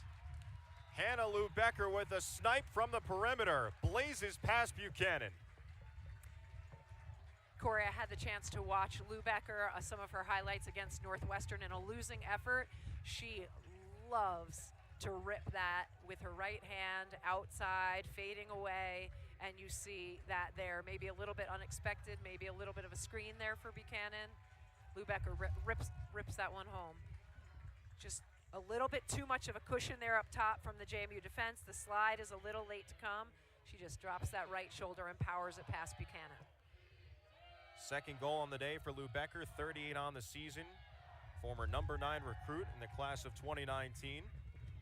Last season, she had 62 goals, and because of some of the injuries, she's been in and out of the lineup, and she is giving a lot of Maryland fans here at Centera Park a lot to cheer about. Yeah, the Terrapins have a great contingency here, and you've heard them really shouting it out. It's gone back and forth here between these Dukes fans and these Terrapin fans. They're competing themselves in the stands here. Yeah, and as we talked about, Nora, a lot of these players know one another. There's familiarity with some parents in the stands. And so, again, not a rivalry because they're not in the same conference, but they play pretty much every single season. And so there is that kind of nasty attitude you'd imagine between these two. Absolutely. I mean, many of these parents have seen each other either on the same sidelines for club tournaments as these girls have been younger, at summer camps. I mean, it's lacrosse, the women's lacrosse world is a pretty small world, and it is it's like a family, whether you're competing against each other or supporting one another. Kate Seitz, the speediest player on the Terps team, 34 in red. Now to Chrissy Thomas and back to Seitz, who had a really good game against Drexel, scored a couple of times, also 2 ground balls. A minute 45 to go in the opening half. We are tied at 7. Second round of the NCAA tournament. Winner moves on to the quarterfinal, likely playing at Syracuse. Edmondson free, earns the free position. Thistlethwaite a little too late, and now Maryland can take the lead. Maryland being nice and patient there. Carolyn Thistlethwaite had pushed Abby May just outside of shooting range. She stayed calm, cool, and collected and kept the ball in possession, giving these Terps a chance for another shot before the half. Edmondson with 2 goals today. Cap Buchanan with 4 saves. Each team with 3 goals in the first, each team with 4 goals here in the second. Edmondson jets in, bounce shot good. Corey Edmondson's got a hat trick, her 10th this season. Again, we talked about the patience by the Terrapins on attack, looking for the right kind of shooting opportunity as this half winds down. Edmondson does a nice job there, finding the right open spot. Edmondson with 3, Lou Becker with 2, Ahern with 2, Smith with 1. And Nora, keep in mind, this is a James Madison defense, 3rd best scoring defense in the country. They've only allowed double-digit goals 3 times this season. Yeah, Edmondson there, just a really, you could see how high she raised her stick off her shoulder, pulled that way down. That's a steep angle, that's tough for Buchanan to follow there and trying to make that save. And yeah, that was well done, quality finish. We didn't see much of Edmondson 2 days ago against Drexel. What do you appreciate most about watching her play? Well, we just talked about how experienced the coaching staffs are, and you better believe that despite her maybe not having the performance that she wanted on Friday, that her coaching staff was pouring a lot of confidence in her and just saying, hey, we know that you can be impactful today and don't hesitate. 3 goals later. And we still have more than 30 minutes to play. It's been an exciting first half here from Centera Park. Multiple lead changes. Maryland's got the edge right now, and the Terrapins have started to peel away on the draw control circle, now 11-6 over the Dukes. Yeah, the Dukes started out pretty well there. Maddie Epke was having a little bit of success, and again, Maryland has changed some things up and have really given their team an opportunity to have way more possessions on attack and the momentum. Beautiful save. The lunge to the left from Buchanan, denying Chrissy Thomas. Yeah, not Chrissy Thomas's favorite spot on the field to take a shot. She prefers to come out from the right side of the cage and use the crease to her advantage. Buchanan does a really nice job following that shot and making the save and goal for the Dukes. That's going to give her some confidence. Yeah, that is big time going into half. And here's the save again from Buchanan. Kat Buchanan does just a great job seeing that ball all the way in. I think we've seen some highlights of Kat Buchanan juggling lacrosse balls off a wall to work on her eye-hand coordination, and she does a great job tracking that in and making that save. Buchanan now with 5 saves on the day, part of this James Madison program, looking to get its 2nd national championship, the first one back in 2018. They have not made the quarterfinal round since that 2018 national championship season. The Dukes back in 2019 lost in the first round in College Park to Stony Brook, lost in the second round at North Carolina in 2021, last year losing to Loyola. But this is a program that is used to a lot of success in the CAA, 13 titles there. Dukes moving to the American Athletic Conference this season in lacrosse because as the entirety of the program moved to the Sun Belt, lacrosse needed a home. There is no lacrosse in the Sun Belt, and the American, thankfully for the Dukes, welcomed them in.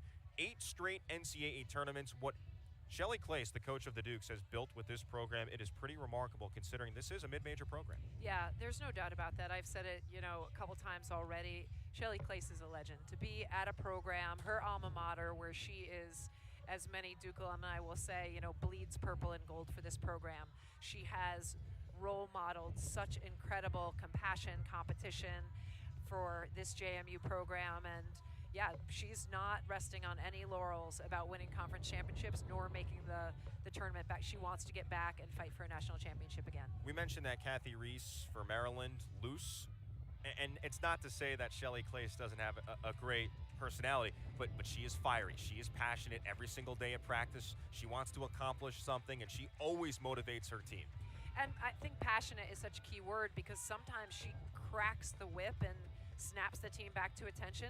Other times she's talking about something she's so passionate about, she gets choked up and she really pours. We talk about this Mother's Day. She's got 2 beautiful kids, but she is a role model and a mother figure as well for just hundreds of girls that she's coached over her years. And she shows, as does Kathy Reese, that you can be a competitive head coach, you can be a mom, you can be compassionate and help these women grow and be successful in everything they're going to do once they finish their stays. Kathy Reese with 4 children, including a son who's on the Maryland men's lacrosse team. As you mentioned, Coach Clace with 2 children, Otis and Maya. Final possession of the first half here for the Dukes with the shot clock turned off, trying to deadlock the game at 8. Marchetti zips it to Morgan. Around the crease. Morgan against Marge Donovan. Fakes the behind-the-back shot. Lofts a pass in front over the stick of the 6-footer Savannah Derry. A turnover for Maryland. Abby Bosco sprawls on top of it. And here comes the clear game for the Terps with 10 seconds to go. Kennedy Major fouled from behind. The clock continues to run. Now they'll stop the clock here with 5.5 seconds to go. Kennedy Major was one of those players I was super impressed with when we had a chance to watch their practice the other day. Just a great athlete and an up-and-coming superstar for the Terrapins. 15 goals in the opening half from Centera Park. 8 belong to Maryland. 7 belong to James Madison. And Nora, it's about as tight as the scoreboard reads right now. Yeah, and we talk about the chess. There are matchups, Corey, all over the field. In any given moment there, we just had a chance to see Bosco come up with a great ground ball turnover there. And, you know, for Coach Shearer, I don't think the last shot she wanted to see.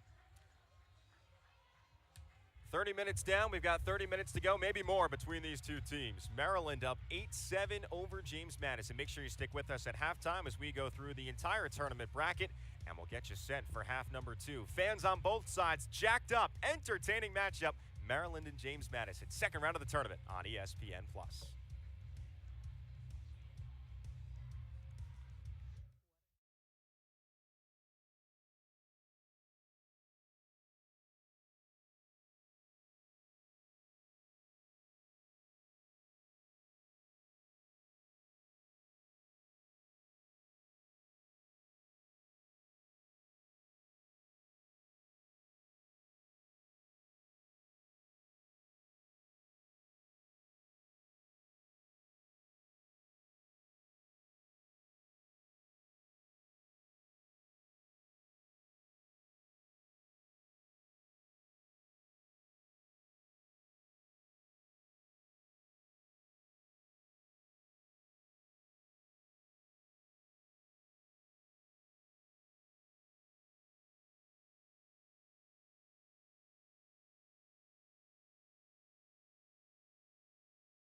It is halftime from Centera Park on a gorgeous day from Harrisonburg, Virginia. Maryland on top of 7 seed James Madison 8-7 with former Dukes All-American Nora McGuire-White. I'm Corey Spector. Thanks so much for being with us on your Sunday afternoon, and happy Mother's Day to all the mothers out there watching. 29 teams entered this NCAA tournament, 15 automatic, 14 at large, and here's the segment that James Madison and Maryland is involved in. The Dukes taking down Army in the first round, Maryland over Drexel. We expect number 2 Syracuse to get the better of Johns Hopkins. That game coming up at 3 o'clock Eastern time, also available on ESPN+.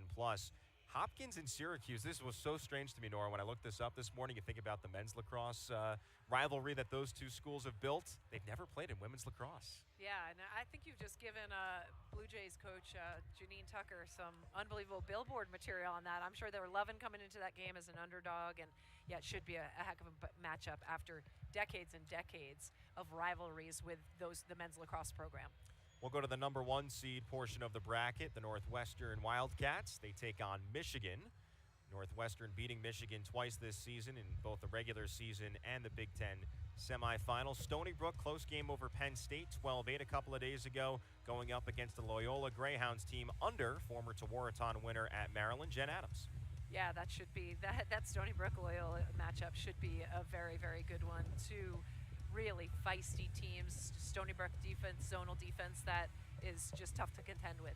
Joe Spallina leading his team into the CAA for its first season. Greyhounds, they've been a fixture in this tournament, and they've been hosting over the last couple of years. We move down the bracket now to the 4th seed, North Carolina, the Tar Heels segment of the bracket, national champions a year ago. 5 losses this season, which is 4 losses rather for Carolina. Pretty strange to see. They took down Sacred Heart in the first round, and Richmond had an early lead against North Carolina. That game ongoing, but North Carolina has pulled away 16-12 in the 4th quarter. Yeah, I don't think that's a big surprise. Richmond has done incredibly well with their program over the last years, in and out of the rankings, but North Carolina and Jenny Levy is just, I think, a little bit too powerful there. And Nora, the surprise of the tournament so far, that second game on the left side of the bracket, UAlbany, you saw it a moment ago, UAlbany taking down Virginia, a massive comeback for the Greyhounds. And we go back to that again. So UAlbany 16-14 over Virginia. Sarah Falk had 7 goals in the second half alone. The Danes were down 10-3 in the third quarter, came back to win that game. We've talked about this. We talked about this on Friday, Corey. It just is so incredible to see the talent spreading out across the country. And, you know, like we always see in March Madness with men's and women's basketball, that underdog, that lower-seeded team that gets the opportunity to upset one of the perennial greats.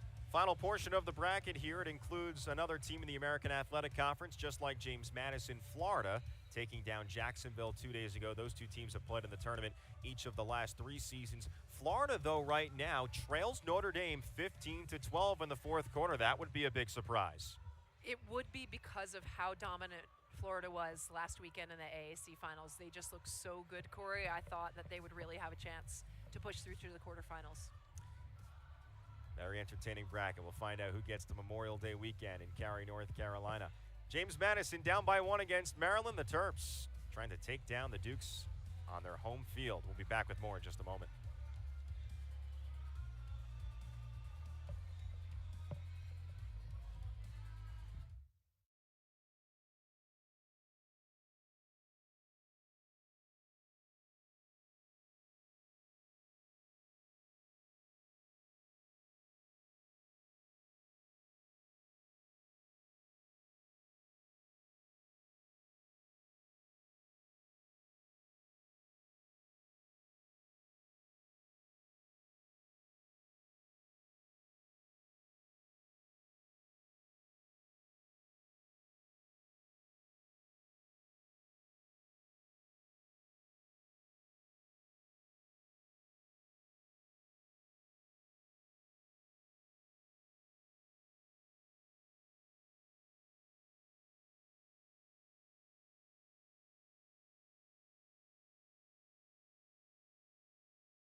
Corey Edmondson blossoming before our eyes. The #1 recruit in the class of 2022. She's got a hat trick in the first half. And the final goal that gives Maryland an 8-7 lead. Second half next on ESPN+.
Not much separates Maryland and James Madison. Second round of the NCAA tournament, and we are set for half number 2 with Nora McGuire-White, former All-American at James Madison. I'm Corey Spector.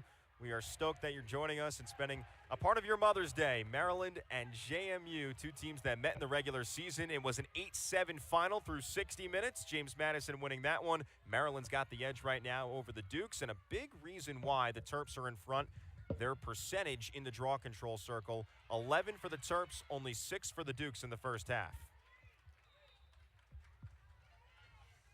And All-American Mairead Durkin helps JMU out there by securing a much-needed draw control to start the second half. Again, Corey, I think a big difference for Maryland in that second quarter is just beating JMU, figuring out a way to win on the draw, 7-3 there. That was in the second quarter, and so James Madison responds here with the first possession of the second half. All right, Nora, so we detailed both defenses being really good right before we started, and of course we have 15 goals in the first 30 minutes. What can Maryland's defense specifically do better here in the second half? Well, you want on both ends, but here for the Terrapins, you want to limit the opportunities that Isabella Peterson has to get the ball in her most comfortable positions. And early on, we saw the Maryland defense getting double and triple teams to the ball a little bit more aggressively than they did as it went on. Also talked about the importance of getting their sticks on sticks as the JMU attackers are getting close to the goal on free position shots or during the run of play. Morgan tries to slot one through to Taylor Marchetti.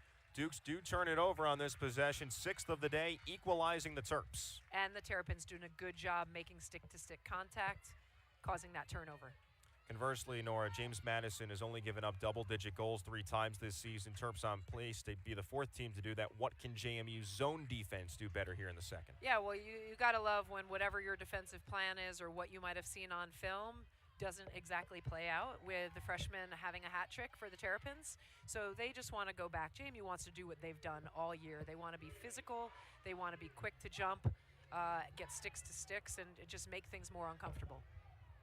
Corey Edmondson, that freshman you mentioned, with the hat trick in the first half to lead Maryland. Shaylin Ahern, 24 in red, also had 2 goals, as did Hannah Lou Becker. Libby May, relatively quiet in the first half. Now she erupts. That's her first goal on the day. 61 on the season for the senior.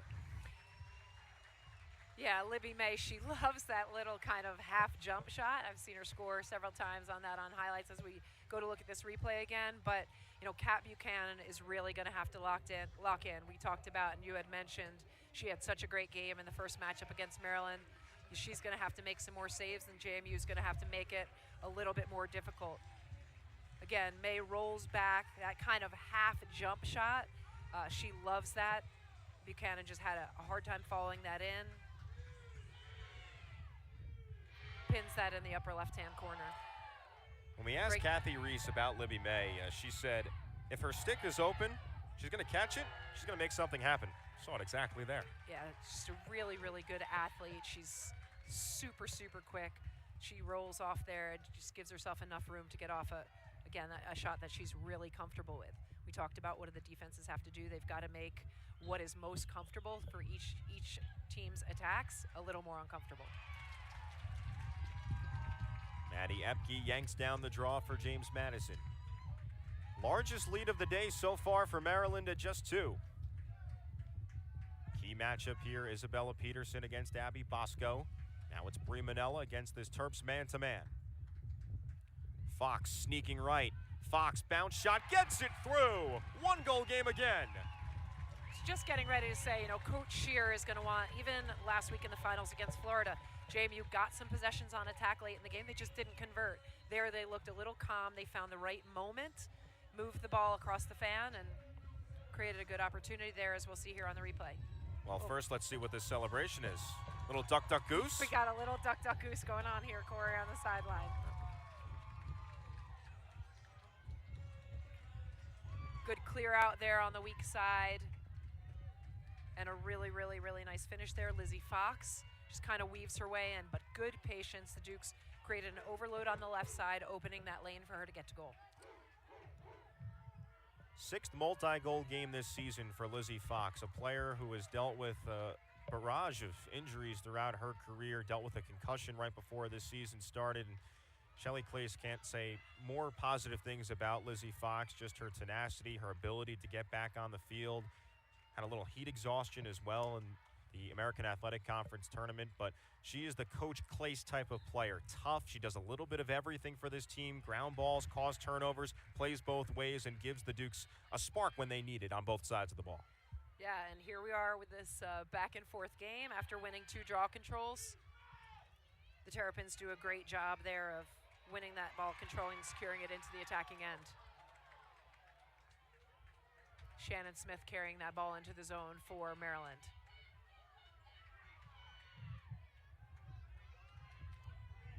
Terps 9 goals on 18 shots. James Madison 8 goals on 13 shots.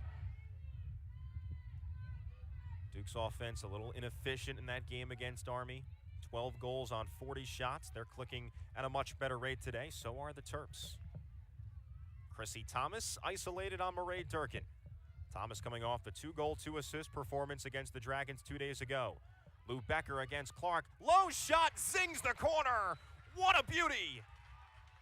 Lou Becker's got a hat trick.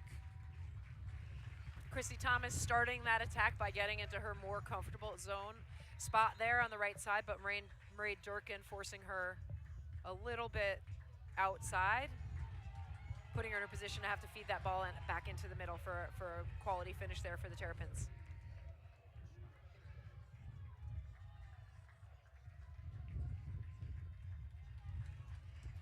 And a bench warning has just been issued to James Madison as some of the coaches were complaining to our officiating crew. The head official, Judith Strong, field officials, Lisa Vollen, Christopher Niblock, and Barbara Almond at the table. But here's that goal once again from Lou Becker. Yeah, again, that slide just coming a little late from the Dukes. Lou Becker takes advantage of having that space to crank it up and really look like Buchanan was screened. Not sure she saw that ball coming in. Good finish by Lou Becker. Putting the Terrapins up by 2. We haven't seen too many 2-goal leads yet today, Corey. Just the second today for the Terps here in the second half. And defensive coordinator Cateri Linville is storming up and down the sidelines, whether she's trying to fire her own defense up or she's not enjoying or appreciating the way this is getting called in the defensive end. Now, this is unfamiliar territory for James Madison. Just the 4th game, the Dukes have allowed 10 or more goals. JMU allowed 14 to North Carolina in the season opener. Then James Madison won 17 straight. They allowed 10 goals to Hopkins, 10 goals to Richmond, but nobody else found double digits against this purple and gold D. And the Terrapins are back in on the attack. Lou Becker getting that across into the zone. Maryland is looking loose, comfortable, and flowing right now. That is not what a JMU Dukes defense that has the reputation that they have had this year wants to see. Yeah, you can sense the Terps are starting to feel it. Feed in front, May denied. Oh, that is a crucial save from Buchanan. Just as Maryland started to seize momentum, Buchanan takes it right back. Maggie Clark moves ahead in transition. Clark feeds to Jankowski, to the left hand to Epke. In front, Sterling, wow. Gets in front of Caitlin Morgan, forces the James Madison turnover. We've talked about Buchanan is not yet having the game that she had the last time these two teams matched up. That was, no save was bigger than that against Libby May. A little bit of a disappointment for the Dukes on attack to turn that over so quickly, but again, goalkeeper on the other end, Sterling, steps out and intercepts that ball. 3rd-year starter for Maryland, on the heels of one of the greatest goalies in Maryland history, and Megan Taylor, who won the Tewaaraton back in 2019, the first ever goalie to win the Tewaaraton Award. And she has been spectacular herself. 2-time Big Ten Goalie of the Year. And she is right now 12th amongst active Division I goalies in saves, one of the best in the nation. And it's a lot to say that a current Maryland goalkeeper is one of the best they've ever had, because they have had some unbelievable All-Americans and U.S. starting goalkeepers that have represented the United States in the World Cups. Maryland tries to tack on to its 2-goal advantage. Edmondson, she's been very familiar with that hanging hash spot. Can't get that shot to go. Buchanan with the stop. Shot clock resets to 60. Lou Becker and Edmondson each with a hat trick today for the Terps. Good defensive pressure running Edmondson down the crease, but Edmondson does a great job of regaining control of the ball on that ground ball.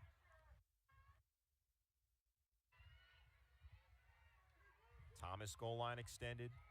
Scans the James Madison zone. Thomas takes it herself. Flips it back to Edmondson. They revolve it around for Libby May. Just really one nice goal today, 61 on the season. Yeah, nice pressure there by Lizzie Fox, keeping Thomas out of her comfort zone. No argument here from Marae Durkin. Too late on Edmondson. And the freshman's got a free position shot. And this is just a much, much improved, more confident Maryland attack. They have really gotten better as the season has gone on. You can tell they're gelling, the energy is there, and they're confident about how to get into the seams on this against this JMU defense.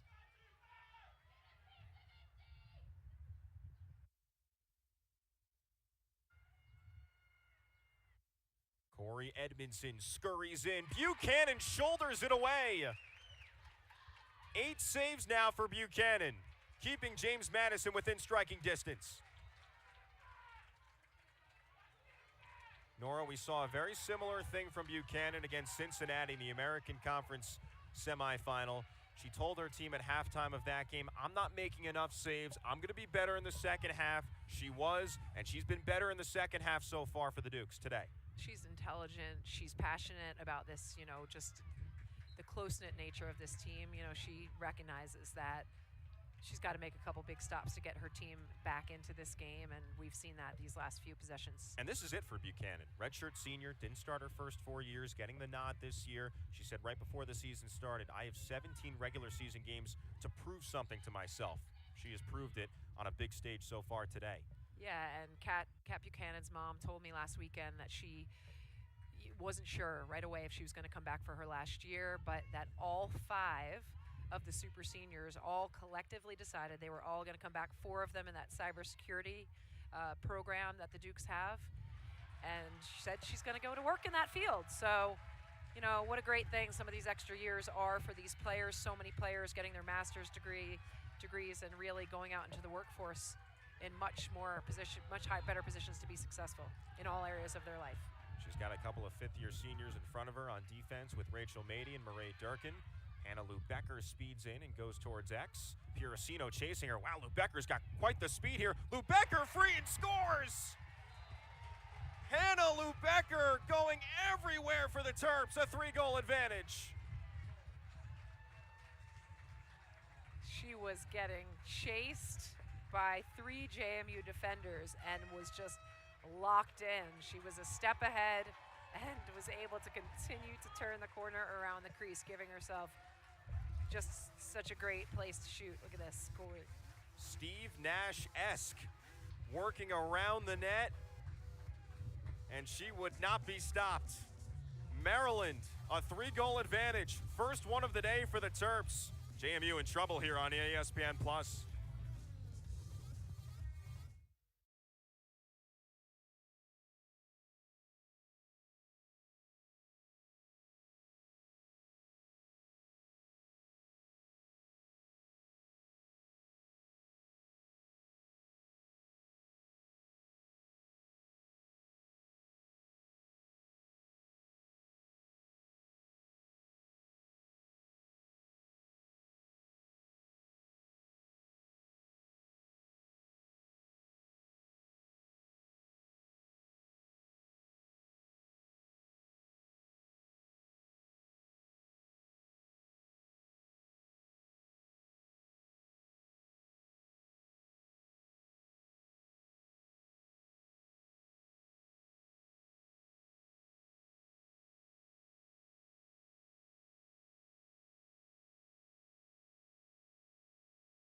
James Madison's defense, one of the scariest to game plan in the country. 3rd best scoring D in the nation, and Hannah Lou Becker just carved through everybody to give the Terps a 3-goal advantage.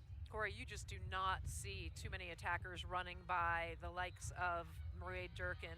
And JMU's defense looks a little bit out of kilter now, but not to take anything away from that fantastic attack and finish by Lou Becker. She now has 4 goals on the day. The freshman Corey Edmondson has 3. Shaylin Ahern has 2. Throughout the first half, it was pretty much a 1-goal game. Maryland now starting to separate.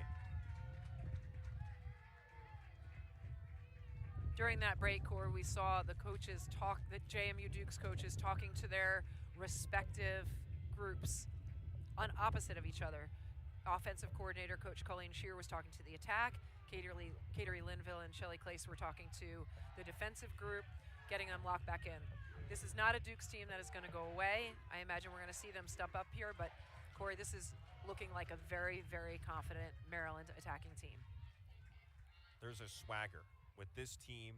Maryland unseeded for just the 2nd time since 2006. The other time back in 2021, they lost in the 2nd round of the tournament that year. And now James Madison goes woman down as Isabella Peterson trots off.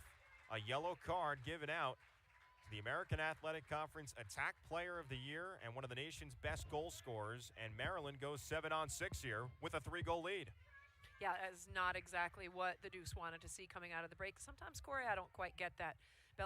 Peterson is extending to try to win this ball out of the air and makes that contact. But a rule is a rule, and now the JMU defense is going to have an opportunity to really make something big happen while the Terrapins are going to look to open up this lead even more. Terps with 36 woman-up goals coming into the tournament. James Madison has only allowed 9 woman-up goals by opponents this season.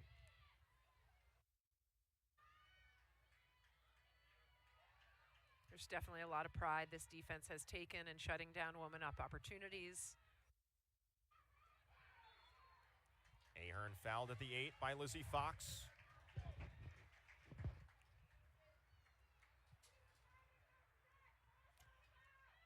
We haven't called Ahern's name too many times yet this half, but now she's got the confidence and an opportunity to extend the lead for the Terrapins. If Ahern decides to shoot, she's just 4 for 11 on free position shots this season. Oh, she's going to shoot, Corey. Okay. That's my prediction. Ahern against Buchanan, if that's the case. Ahern rips and rings it off the post. Ahern, though, does get it back, and Maryland continues the woman up, still 1:20 to go. Chrissy Thomas. Back to Kate Seitz. They work it around to Ahern. Edmondson. Back to Ahern. Quick feed in front. Turnaround shot, yes! Thomas balloons the lead to 4. The Dukes have their work cut out for them, Corey. This is not a lead anyone on the JMU Dukes coaching staff nor these players wanted to see against a really, really confident Maryland team. Thomas gets her first goal on the day, 21st on the season for the junior, who did not score a goal in her first 2 years of college. She has really stepped it up here in year number 3. Yeah, as I mentioned, Thomas loves to hunt around that right side of the crease. Really just kind of slipped in there without something that you just don't see from this JMU zonal defense, a lack of communication, Corey. She just kind of pops out there as the JMU defenders have their eye on the ball. And, you know, Kat Buchanan are one of these low defenders. It's your responsibility to call who's sneaking up behind, and it just looks like they missed her a little bit. Thomas takes advantage coming from that comfortable right side of the crease to finish. Nora, we talk about the calmness of Kathy Reese. She's having fun out there right now. She is. So in this quarter, Maryland outscoring James Madison 4-1 after having an 8-7 halftime lead. Another draw win for the Terps, 15-8 advantage for Maryland. And Bosco, despite her size, just seems to just know where the ball is going when it's not drawn to the draw control player themselves. And she just hunts that down and gets it in to the attacking zone for these Terrapins. Bosco was tremendous against Drexel 2 days ago. 3 ground balls, 3 draw controls, 5 caused turnovers. Also had a goal in the third quarter. And when Coach Kathy Reese was asked about her after the game, she said about Bosco, I felt like she made 1,100-yard sprints in that game. And she looks like her body is just built for that. And only at 5'3". And yet she's been tasked with Isabella Peterson throughout the day. Thomas denied. Cap Buchanan on the stick side makes the save. Prevents Maryland from expanding the lead to 5. Much needed stop here for the fifth-year senior, Buchanan. She's been under siege today. 8 saves. She's allowed to 12 goals. Maryland with a shot advantage now of 26-13, doubling up the Dukes. And Nora, you know, we try to talk about many different aspects of the game, but what it really boils down to at times, who wins the draw? Right now, Maryland's doing that. Yeah, it does, Corey. And just because the game, it's a momentum game. We say it's a game of runs, and to get momentum on attack, you need to have the ball in attack. Dukes have it here with Epke. And the Dukes here have to resist the urge to try to need to do something quickly or force something. They need to be patient, take what the game gives them, look for the openings, and just get a great quality shot. Yeah, you can't get 4 goals on 1 possession. Donovan is really stepping out, back away from the crease, denying that ball from going behind. Jankowski on the 8. Jankowski nearly falls down, gets the contact. And so Jankowski can reset on the hanging hash. Not a great shooting opportunity here, as Shannon Smith commits that foul. 18 seconds on the shot clock. Jankowski's got Maggie Clark, 13 in white, behind her. Jankowski with 20 free position goals this season, just the second Duke to do that. Kristen Gaudian had 20-plus back in the 2018 National Championship season. Boswell with 12. Boswell, the great move, and Emily Sterling is on task. It was a great move by Boswell. It was a great scoring opportunity, but that shot was not taken in a place that is high percentage. She really gave Sterling the opportunity to make that save on her comfortable stick side. Just the 4th save for the senior, but she has not faced the quantity of shots that Cap Buchanan has on the opposite side. 3.5 to go, 3rd quarter, 2nd round of the NCAA tournament. Thanks so much for being with us on ESPN+. Corey Spector, Nora McGuire-White with you. The winner takes on either Syracuse or Johns Hopkins Thursday in the quarterfinal. One of the things that we haven't mentioned, Corey, about this Maryland attack is they're really spreading out the zone. When the best of a zone is when you can get the opponent into tight spaces, but Maryland is really spreading out, making the space between and behind the seams of the zonal defense larger than what the JMU Dukes want it to be. So what can JMU do to counteract that? It's tough. You've got a number of different players that are scoring for the Terrapins. They've got to try to really read the eyes of the ball handler and try to get to jump to the ball a little bit earlier. Ahern draws the slide. Libby May, shooting space. Mady too late. Free position for Libby May. The other thing I'm going to mention, Corey, is we saw Mady go down in the first half, and she was down for a little bit.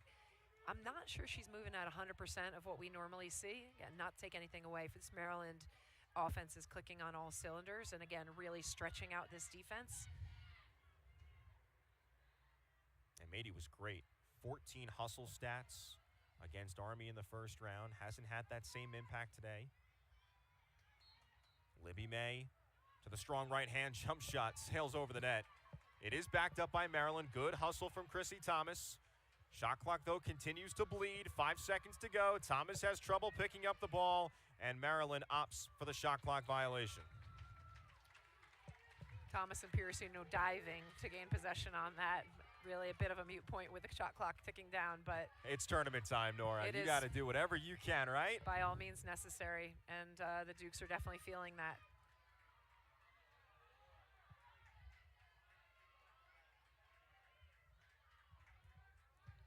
Neither team has scored in over 4 minutes. Lizzie Piercino getting it into the zone for the Dukes. It's about time for the big timers to shine. Corey, I'd really like to see the Dukes getting the ball into Isabella Peterson's stick, being a threat to either get herself to goal or create an open lane for another attacker. Peterson, 3 goals today, 4 or more goals and 8 consecutive coming in. Peterson to the left hand. Peterson loses it. Loose ball outside the 12. Clark gains it back for James Madison. Half the shot clock expired. Jankowski against Marge Donovan. Jankowski to the offhand. Good help defense from Ahern. Peterson inside. Can't get off the shot. Back in front from Manella. Now to Jankowski. 25 seconds on the shot clock. Jankowski, bounce shot, and Emily Sterling makes save number 5. That is a heck of a save there for Sterling. The Dukes were patient. They created an overload. Jankowski gets a look that she likes there, but Sterling, great eye on the ball to follow through and make that save. Durkin with the great anticipation, but she stepped out of bounds. Shot clock turned off here, 50 seconds to go in the third quarter. If Maryland scores here, this would be a huge blow to the Dukes going into quarter number 4. Play calls coming in from the sidelines. They want a very specific set here to try to finish the quarter.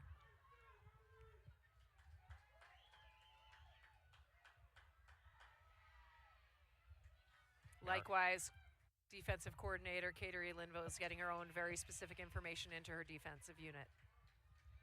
20 seconds to go here in the third. Thomas, goal line extended. Pass over the stick of Ahern out to midfield. Peterson gathers in for the Dukes, launches ahead, seeking Maddie Epke, maybe Caitlin Morgan. It doesn't get there. Brianna Lamoureux in front of it. 4 seconds to go, all the way to Cap Buchanan, and that'll do it for quarter number 3. A dominant performance from Maryland since halftime. The Terps outscoring the Dukes 4-1 in the third quarter to widen the gap to 4. JMU with a lot of work to do to get back into this one. Maryland's offense firing on all cylinders, frustrating Cap Buchanan and co. 12-8 Maryland, 1 quarter to go from Centera Park in the second round of the tournament on ESPN+.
Maryland Terrapins in a groove, outscoring James Madison 4-1 in the third quarter to take a 4-goal lead over James Madison in the final 15 minutes, second round of the NCAA tournament here from Centera Park. The top players not necessarily doing it for Maryland. Libby May only has a goal, but they've had some others step up. Corey Edmondson and even a player like Hannah Lou Becker with 4, and they really dominated that third quarter.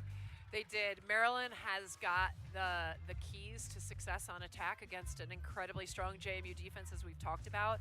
I think one of those keys, Corey, is they're really spreading the JMU zone defense out so much that they're keeping some of their key players like Marae Durkin and Rachel Mady out of doubling distance.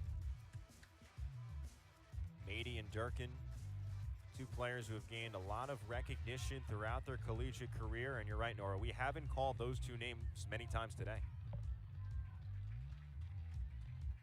So we go back to the draw control circle to start the fourth quarter. Maryland with a 15-8 edge in the circle. Maddie Epke for James Madison, Shaylin Ahern for Maryland, and the Terps win another draw.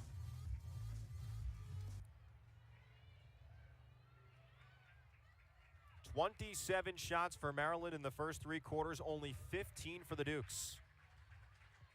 And yeah, Nora, not a lot of Libby May and not a lot of Eloise Clevenger for the Terps, two of their top point producers. No, but again, for Kathy Reese, you've seen a lot of smiles this game, Corey. It's the excitement of some of the other peripheral and younger players that that have really stepped up big for the Terrapins today. And again, you know, a player of the caliber of Shaylin Ahern, who has just been embattled with injuries this whole game, who just looks like she's moving very well. Edmondson weaves, draws two. Outside for Smith. Thomas behind the net. Back to Smith, and now Lou Becker. Team high 4 goals on the day for Lou Becker. Now 162 on her career. In front, shot, save. Buchanan, Stone, Smith. Great save for Buchanan. On a couple of her last saves, you've seen her coming out almost outside the edge of her crease. When Maryland had her number a little bit more earlier on, she was a little bit close to her crease, a little bit further in. She's getting more aggressive, coming out to the edge of the crease and closing the angle of the goal for the shooter in a way that's to her benefit. Buchanan now with 9 saves. She made a then career-high 10 saves against Maryland in the regular season meeting, an 8-7 James Madison win back on March the 1st. Ball with Taylor Marchetti, a player that opened up the scoring for the Dukes against Army. It's good to see the ball in her stick. She's confident, and they need to be going to goal with confidence right now, taking advantage of every opportunity they get. Marchetti finished that game with a hat trick. They talked a lot about shot selection with Marchetti coming into this tournament. Peterson assertively goes to the rack and finishes. Gets the continuation, and Peterson pulls James Madison to within 3. And Peterson feeling the effects of that contact. Peterson now with 4 goals on the day, now 9 straight games with 4 or more. But the concern now for the star for James Madison, the American Attack Player of the Year. We do see a yellow card on that.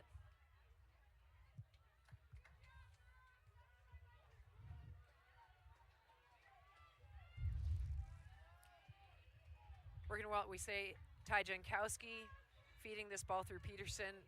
Corey, she knows she's going to have to take on this physicality and make things happen for the Dukes. She rolls through that double team. As that double team comes, stick right across her face and still manages to finish. Much needed goal for the Dukes. I'm sure that did not feel good, but Peterson will surely press on. So Bosco is given the yellow card, and because of that, James Madison is awarded possession, so there's no draw control, and the Dukes will go woman up. Now the officials will talk about it. Judith Strong, our head official, chatting with Lisa Volland, one of our field officials on the near side. There's Abby Bosco, one of the most crucial defenders on this team, last season's Big Ten Defender of the Year. Part of a long lineage of star defenders for the Terps. This season in the Big Ten, Megan Ball for Rutgers won the Big Ten Defensive Player of the Year. That snapped a 10-year streak that Maryland had its conference's Defensive Player of the Year. That's crazy. Isabella Peterson staying on the field.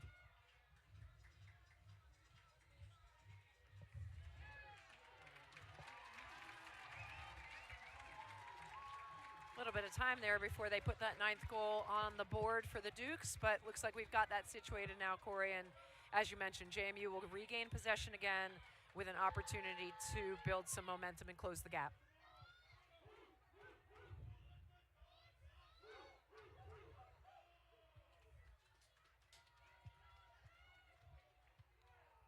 Peterson said that her time at James Madison has gone by so quick. Freshman year was in 2020. Of course, that season cut short because of COVID. Still dealing with the ramifications of the virus in 2021, a shortened season. Last year, James Madison losing in the second round of the tournament at Loyola. And this is a Dukes team throughout the year that was expecting pretty much national championship or bust. At their highest, the number 4 team in the country. Meanwhile, Lizzie Fox is pestered by Hannah Lou Becker. So she's done it with her goal scoring today with 4. And now Lou Becker making it difficult for James Madison to get into the attacking third, at least salting away some time on this woman up. Great effort there by Lou Becker. You're right. Even if you run 10, 12 seconds off the clock at the end of the game, that could be the difference maker. So great credit to Lou Becker there on chasing her down. She's ready for a breather now. Caitlin McElwee for James Madison, the redshirt freshman, 29 in white on the field. Haven't seen her yet in the tournament. Lizzie Fox, back to Peterson. Feed towards the crease. Epke's got it. Deals it back to Manella. Right side, Fox. 35 seconds on the shot clock. 1:05 to go on the woman up. Epke against Donovan. Back to Marchetti. Goes to the right hand. Double screen. Fox draws the slide, and Fox can't get anywhere to go. Really well defended by Maryland there. You're a woman down, and you're still managing to slide and get almost a double team to the ball. Good credit to Maryland's defense there. Marchetti right hand free, shoots and whistles it wide off the stick of Jankowski. 9 seconds to go on the shot clock. That did not hit the net. Duke's got to hurry. Peterson falls down, whistle and a foul. Shaylin Ahern commits the contact. 33 seconds on the woman up. Isabella Peterson gets a free position shot from just outside the center hash. After taking a good beating there. Maryland's pressure is just fantastic there on that woman down. And Peterson's got to go here with 3 seconds on the shot clock. And she will. Peterson moves in and blazes it past Sterling. It's a 2-goal game. Biggest players have got to step up in the biggest moments. Last year, when the Dukes went to College Park on Senior Day and the Dukes upset the Terrapins on that day, Isabella Peterson just put the team on her back in the fourth quarter and to help them secure that victory. She's capable of it, and hoping to have that opportunity to do that for the Dukes here this afternoon. The nation's leading scorer now with 5 on the day and hammers home her 87th on the year. And again, for our collegiate and/or youth players at home watching the game today, Isabella Peterson can pick out any 3x3-inch spot on that entire cage. That only comes after thousands upon thousands of buckets of shots on your own.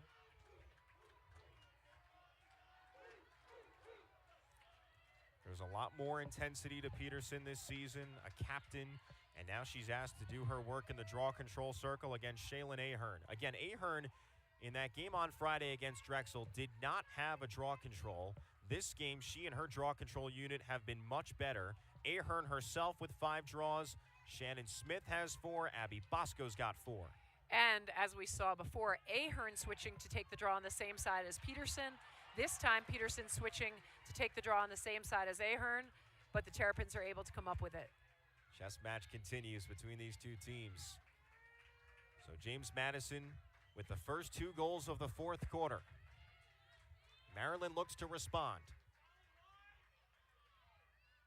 4 from Lou Becker, 3 from Edmondson, and a couple from Ahern, who's got the ball right now. Maryland overloads the near side. Ahern behind the net to Thomas, switches directions to Clevenger, looks for the crease pass to Edmondson, can't get it there. Lou Becker sets it up against Boswell, who was great defending Bridget Duffy against Army, the Patriot League Rookie of the Year 2 days ago. Duffy only had 1 goal in that game. May to Thomas. Durkin arrives, slaps it away. Smith regathers, 35 seconds on the shot clock for the Terps. Dukes look to have compacted their spacing a little bit on defense, are getting more sticks to the ball and closing up the seams a bit. Making it more difficult for Maryland. Excuse me, Corey. Buchanan makes the save there on Smith. Shot clock resets to 60.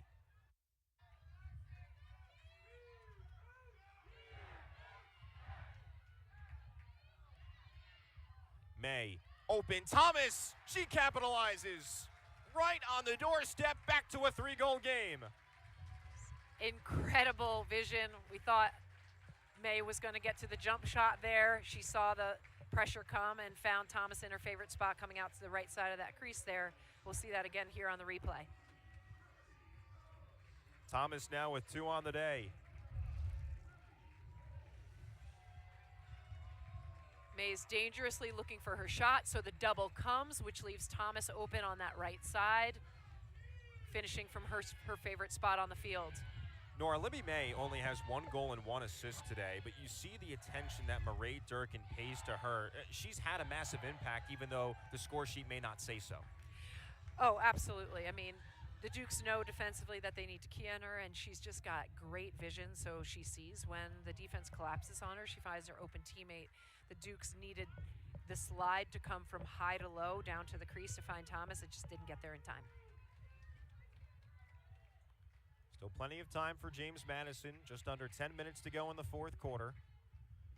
JMU trailed by 4 earlier. It was the first time JMU trailed by 4 in a game this season since the season opener against reigning national champ North Carolina. Loose ball, though. Thomas gets it back. A little bit of a juggle there from Shannon Smith. And now Maryland sets it up, trying to regain that 4-goal cushion.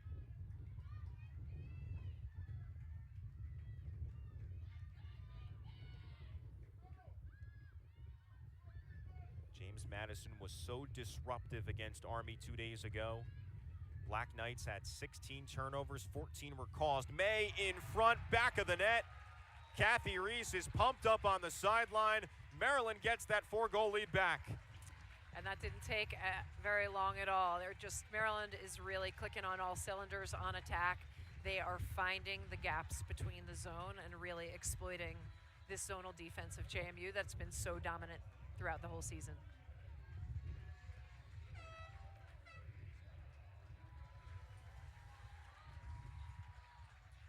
Still have plenty of time out here, Corey. The Dukes are going to need to rebound coming out of this timeout, and do that by establishing some better possession on the draw control. Yeah, Lubecker finds May, that little kind of jump shot. She just finds the soft spot underneath the zone and knows how to finish there, as she's done so many times this season. So May now has 2 on the day. She had 2 against Drexel in the NCAA tournament first round a couple of days ago. And Libby May very familiar with the star player for James Madison. Libby May and Isabella Peterson both went to Hereford High School in Parkton, Maryland. Both players first-team all-county selections all 4 years. Hereford High School in Parkton, a lesser-known public school under former head coach Ann Ensner, and those two very close throughout the years. Peterson calls May an amazing cutter. If you turn your head for 1 second, just as we just saw, she's gone. And May saying about Peterson, she taught me so many different things to add to my toolbox as a lacrosse player. I learned my dodging skills from her, some cutting skills as well. And they've played each other in the past in college. They say that they look at each other, they give a quick glance before the game starts, but once the game does commence, it's all about business between those two. Yeah, and they don't, you had said this earlier on in the broadcast, they don't actually come up against each other very often, right? Peterson stays out of the defensive zone, May stays out of her own respective defensive zone, but nevertheless, it's sword sharpens sword, and anytime you get a chance to grow up with a great competitor or play against a great competitor and practice every day, you just make one another better. Nora, Libby May and Isabella Peterson, they come from the same high school. They play for 2 powerhouse collegiate programs, and they've combined to score in college 387 goals. It's just unbelievable. Those numbers are hard to grasp, Corey. You just didn't see those types of numbers being put up, back in the dark ages when I played. And again, I want to give a little shout out to a teammate of mine who made the trip down from Fredericksburg today, Diane Hallowell-Bestick. I hope that I made her a little bit better as a defender in my time here, an All-American at JMU. And 2 current players for JMU talk about that all the time. Isabella Peterson says that Marae Durkin, Rachel Mady, they make her a better attacker, and those two say that Isabella Peterson make them better defenders. No doubt. And I'm sure Maryland's defense feels the same about what Libby May provides them on the offensive side. So after the timeout for James Madison, off the draw, foul on the Dukes, Maryland gets it back, and Clancy Rude, the transfer from UAlbany, restarts for the Terrapins. Nora, down by 4 goals here. If you're James Madison defensively, how much, I don't want to say pressure, but you got to start to cause some turnovers, I'd imagine, at this juncture of the game. Can you remain patient? It's a toughie. We talked about this in Friday's matchups. When you go down by 4 goals with less than 9 minutes on the clock, you want to press out, but pressing out already against such a good Maryland team that's just been slicing this zone up, quite frankly. They just need to stick with doing what they do, and JMU's offense has got to take care of business when they have their opportunities. Smith in front to Ahern. Durkin collapses on her. Foul on James Madison with Ahern moving away from the cage, and Ahern's got a free position shot. Or rather, they're going to say that she was at the 12 when she was fouled. So that benefits James Madison. Ahern finds May in front, but it was deflected. Clevenger scoops it up.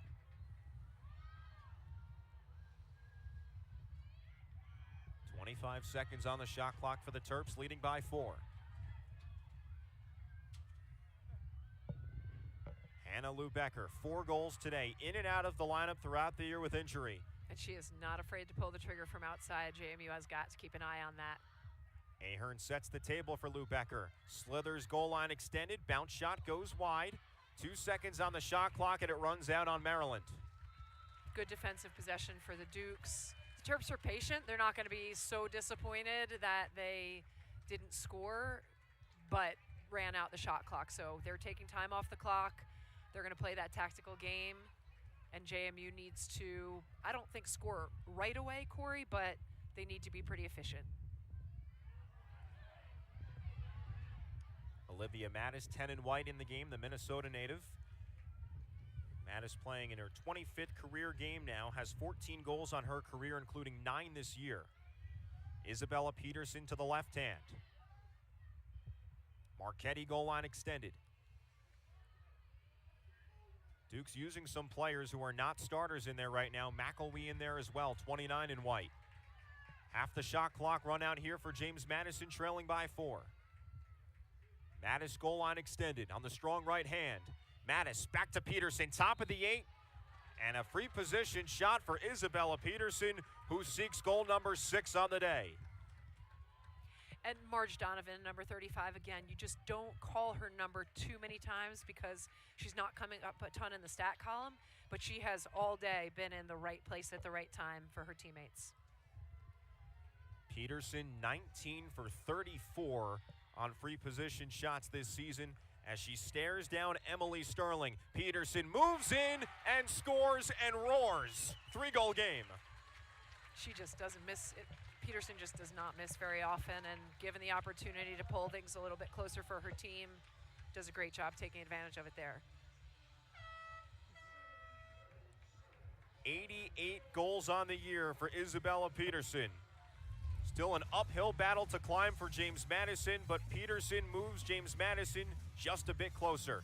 Maryland 14, James Madison 11. Second round, winner moves on to the quarterfinal right here on ESPN+.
Three-goal deficit for James Madison in the second round of the NCAA tournament against Maryland. Isabella Peterson, though, with 6 goals, trying to will the Dukes back into this one.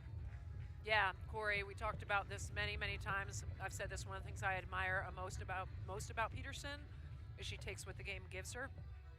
In moments, she steps up when she has to, which she has had to do. It's interesting because Maryland has allowed her to get the ball. Kind of her challenging, saying, hey, we just don't think she can win the game on her own, and we'll find out in the last 6 minutes and 21 seconds. We'll go back to the draw control circle. It's been all Maryland in that spot today. 19-9 edge against JMU. Shaylin Ahern for Maryland, Maddie Epke for James Madison.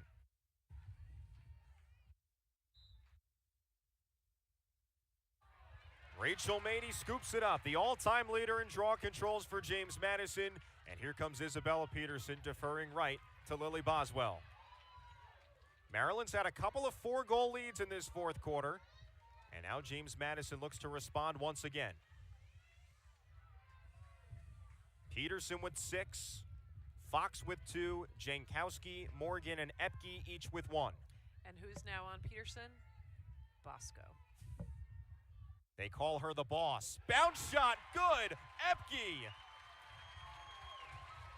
Second on the day for the freshman, and again we have a 2-goal game. The momentum begins to swing again. Should we be surprised that this is happening, Corey? We knew it was going to be an unbelievable matchups, and the Dukes are certainly not going to go down at home without a heck of a fight. A lot of push-ups for those strength coaches for JMU. 12 goals on the board, Maryland with 14. Maddie Epke stepping up in her first experience in the NCAA tournament. Showed a tremendous amount of confidence there. Maddie Epke finds that 1v1 matchup, is able to turn the corner, and she loves that low slip. Finishing low against the ground. Tough for Sterling to see and get a hold of. And Clancy Rude, the primary defender there. Of course, she has to defend there on the man-to-man, but maybe was screening Sterling a little bit as well. Yeah, possibly. It was hard to see from this angle, but again, the big story is Epke as a freshman just feeling confident to go to goal at such a critical point in the game, as we've seen happening on the other end for the Terrapins. Terps win this draw, though, with Ahern.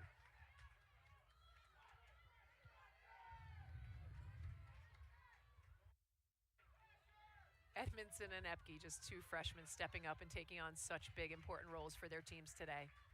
And with big futures ahead of them, no doubt about it. Maryland trying to get back to the quarterfinal for the 35th time in the 41 NCAA tournaments all time. Maryland is not going to be in a rush here on attack. JMU's stay locked down, and they need to take the opportunity to get a takeaway or force a poor shot when that opportunity arises.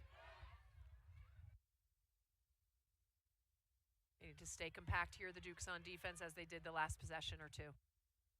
Clevenger in front, turnaround shot, May can't get it to go. Loose ball, Terps get it back, shot clock resets to 60. Boy, Corey, it does seem like we have seen that ball ding the pipe quite a few times today. You're right. As much as Maryland's found success offensively, the Terps could have had 16, 17, maybe 18 goals on the board right now. Lou Becker against Boswell. Slips and passes to the right side. Smith. Thomas goal line extended back to Ahern. Edmondson looked to be a little bit gimpy coming off of that dodge. She's got it back. Edmondson right hand free. Kathy Reese looking for free position. Didn't get it. May wheeling around. 15 seconds on the shot clock. May lofts it to the near side. Lou Becker. Contact. Offensive foul on Lou Becker. And Kathy Reese can't believe it. She thought that was a shooting space violation against James Madison. She doesn't get it, and now the Dukes transition ahead. That was interesting. I think Edmondson was a little beat up from that last dodge, and I just don't think, Corey, that she saw. You can see her limping on the sidelines a little bit. We hope she's okay. I don't think she saw Rachel Mady coming across to take the charge on that. Unbelievable play by Mady for her team, getting the ball back. Strong play by the fifth-year senior. A 3-time first-team all-conference defender. You see Taylor Marchetti coming back onto the field for the Dukes. We haven't called her name too many times today, but she made a big splash against Army on Friday. Marchetti's got it here. Isolated at the top of the 8. Marchetti to the left hand. Opts not to shoot. Marchetti administers behind for Epke. Savannah Derry, 32 and white in the game for JMU. Epke closed off. Good defense from Ahern. Back to Peterson. Riding a 6-goal game against Abby Bosco. A little bit of isolation here. One great player against another. Peterson draws the slide, kicks it out. Marchetti, bounce shot, yes! 1-goal game. Wow, Corey, this is not lacked excitement. Ladies and gentlemen, we hope you are enjoying this broadcast as much as we are. Finally, Marchetti breaks the ice. Her first goal on the day. Big performance against Army. And a big-time goal here.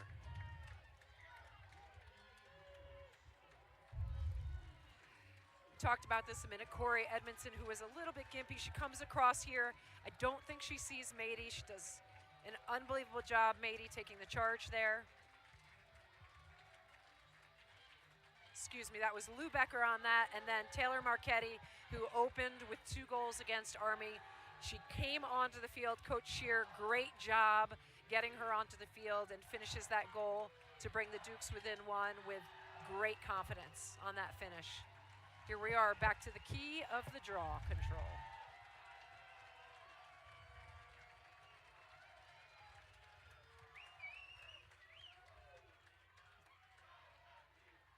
Just over 2.5 minutes to play. JMU's fans on their feet. This place is rocking right now. Yeah, this is a competition in the stands with these JMU fans against these Terrapin fans, and it is exciting for these players on the field to hear the support. 4th largest attendance for a women's lacrosse game at Centera Park history as James Madison calls a timeout.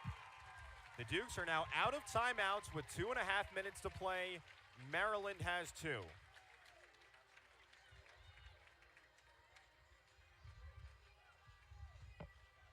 Nora, James Madison found itself down 14-10 earlier in the 4th quarter. Overall, what have you sensed the differences right now for JMU? Yeah, Corey, I think you said earlier in the broadcast the Dukes haven't lost at Centera Park in over a year. There's something about a home crowd and your home field, and this is a veteran team. These 5th-year seniors did not come back to go home, and they are clawing their way back into the game. I think one of the keys is getting the ball in the stick of the attackers that have the most confidence to put the ball in the back of the cage. At the 9:18 mark of the 4th quarter, Libby Mays scored to give Maryland a 14-10 lead. Since then, Isabella Peterson, Maddie Epke, and Taylor Marchetti have scored for JMU to pull the Dukes to within 1, and here are some of those goals for JMU. Yeah, freshman Maddie Epke on the road. Again, Peterson, Epke, Marchetti, some of the players that have had a lot of confidence for the Dukes. And on the opposite end, Corey, what I would say is I had talked about that Maryland doing such an incredible job spreading out the zone. These last couple stops that the Dukes have had on defense, the defense has gotten more compact, been sliding players more easily to the ball, and been more physical on their checks.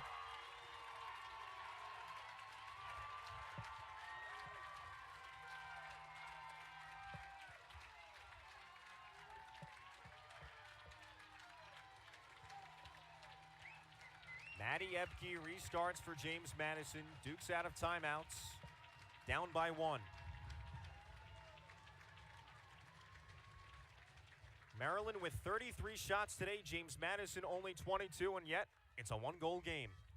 It was 8-7 at halftime in favor of Maryland, and each team has scored 6 goals here in the 2nd. Lizzie Fox transports it behind the net for Epke. Brianna Lamoureux guards her. Back to the top with Peterson, who's got 6 today. The shimmy, Peterson, left hand free. We are deadlocked at 14.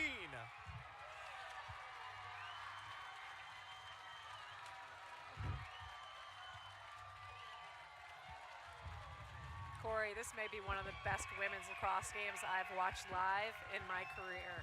This is just the drama, could not be any more heightened, with the ball getting into the stick of JMU's best goal scorer, and Isabella Peterson doing what she does best, just picking out the upper edge of the corner. Patient, moving the ball around, getting to her favorite left hand. The double team does not come from Maryland, and she picks out that upper right-hand corner like any of the best can ever do. Isabella Peterson now has 7 goals on the day, one shy of tying the James Madison single-game program record. She's had 8 goals in a couple of games herself, against Hofstra a year ago, against High Point this season. And this place is rocking. I've never heard Centera Park like this. But Corey, it's down to possession, and the draw control, as we know, has dictated much of the way this game has gone today. Just under 700 people on hand. Again, the 4th largest crowd for a women's lacrosse game in the history of Centera Park, which opened up back in 2012. Duke's a top 8 seed for the 5th time in program history. Trying to get back to the quarterfinal for the first time since 2018 when they won the national championship. James Madison has possession. All right, Nora, what can Maryland do here defensively to slow down JMU? Well, I think, first of all, just the big players coming up. Rachel Mady finding a way to get the ball in that draw control for her Duke's team. And JMU wants, there's momentum that they've had on attack. They want to do what they've been doing. They want to move the ball until they create a 1v1 matchup that they want out of their most confident attacking players. Just under 90 seconds to play, 55 on the shot clock. Isabella Peterson. Isolated on Lamoureux. Pass nearly picked off from Sterling. It gets to Epke. The freshman Maddie Epke back to Taylor Marchetti. 40 seconds on the shot clock for the Dukes. Marchetti to the right hand. Good patience by the Dukes. Jankowski at X. Goal line extended. Jankowski draws a double in front. Bounce shot good! Who would have predicted this? It's Caitlin McElwee. Just her 6th career goal. And it gives James Madison a 15-14 lead with just over 53 seconds to go.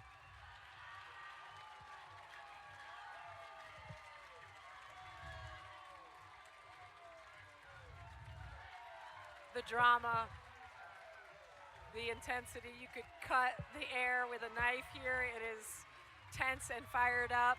And again, what this talks to is how you build your team, that anyone can be the most important player in any given moment. Ty Jankowski with an unbelievable feed to Caitlin McElwee there to put the Dukes up. Threading the needle between the sticks of 2 Maryland defenders.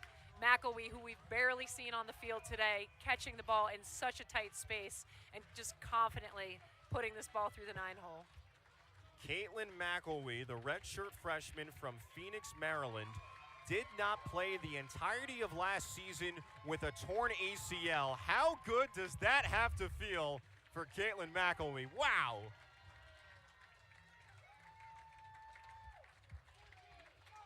Maryland takes a timeout here. The Terps still with 1 remaining. 53.7 seconds to go in the 4th quarter. And the shot clock goes dark. Now remember, if Maryland finds a way to tie the game, it would go to overtime, sudden death, 3-minute overtime periods if that's the case. Yeah, rest assured, we've talked about this. 2 legendary coaches here on the sidelines.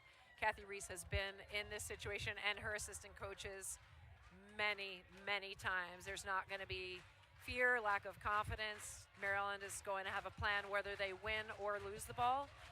And we'll see an exciting last minute here. All right, Nora, if Maryland gets the ball, where are they turning to? Well, as you said, the players that have been good in the lead-up are not the ones that have set the stage today. I think whether that's May, Ahern, Edmondson, it could be anyone, really. I think like what you've seen with JMU, with McElwee scoring, the Maryland coaching staff is going to trust just about anyone they've got in the zone on attack to finish for them. Maryland has had the edge in the draw control circle, 20-12 over JMU, but the Dukes have won the last couple. Maddie Epke's done a really nice job recently against Shaylin Ahern. Maryland, the number 5 draw control team in the country, entering the tournament at 62%. There's Kat Buchanan, who has made 10 saves today, matching the 10 saves she had in the regular season meeting, an 8-7 James Madison win back on March the 1st. So it's back to the draw, Epke and Ahern.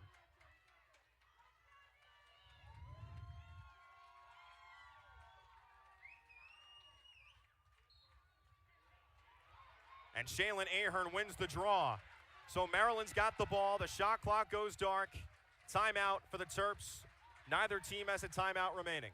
47.6 seconds on the clock.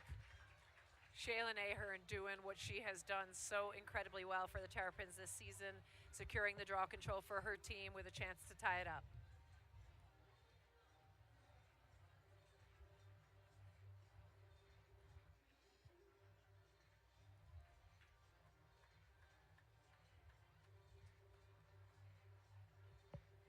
Ahern now with 5 draw control. Check that, 8 draw controls on the day to lead all players in this one. Ahern, who's had the gimpy ankle, had it taped up multiple times in the Big Ten Championship game against Northwestern.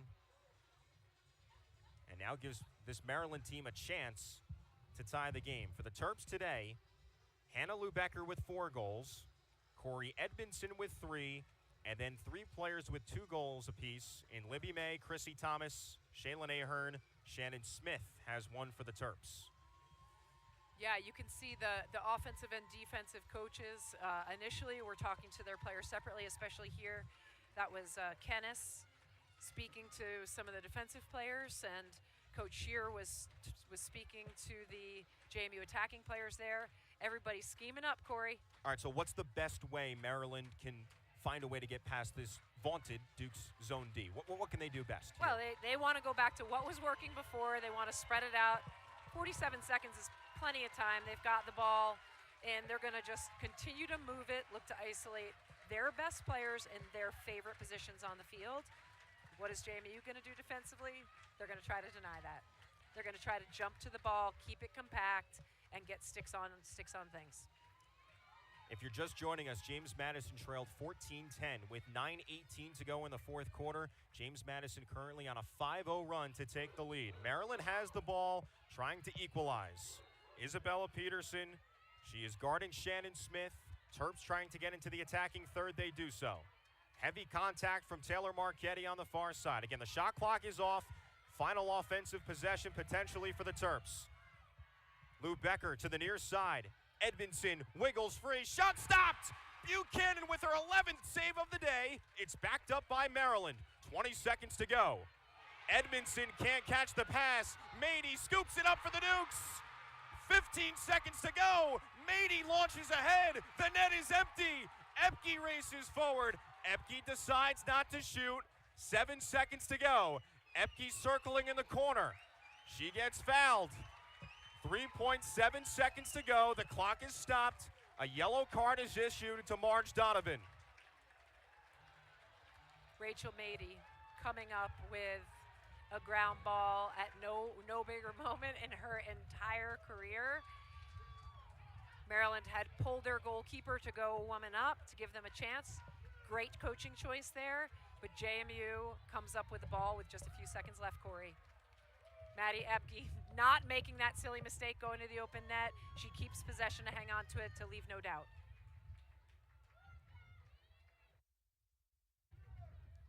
So the Dukes go woman up here with under 4 seconds to go. All Maddie Epke's got to do is keep it away from the Terps. Double teamed on the far side by Bosco and Sanchez. Epke peels away, and a stunning comeback from James Madison is complete. JMU trailed by 4 goals in the fourth quarter, and yet the Dukes prevail. The game-winning goal from Caitlin McElwee with just 53 seconds to go pushes James Madison to the quarterfinal for the first time since 2018 when the Dukes won the entire championship.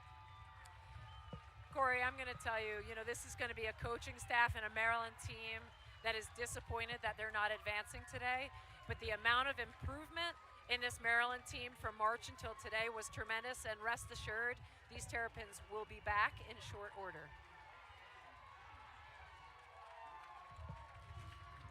James Madison, one of the best live women's lacrosse matches I have seen in my lifetime. They just would not go away. These Dukes had a refuse to lose attitude, and their biggest players stepped up in their biggest moments. And then add Caitlin McElwee to the mix.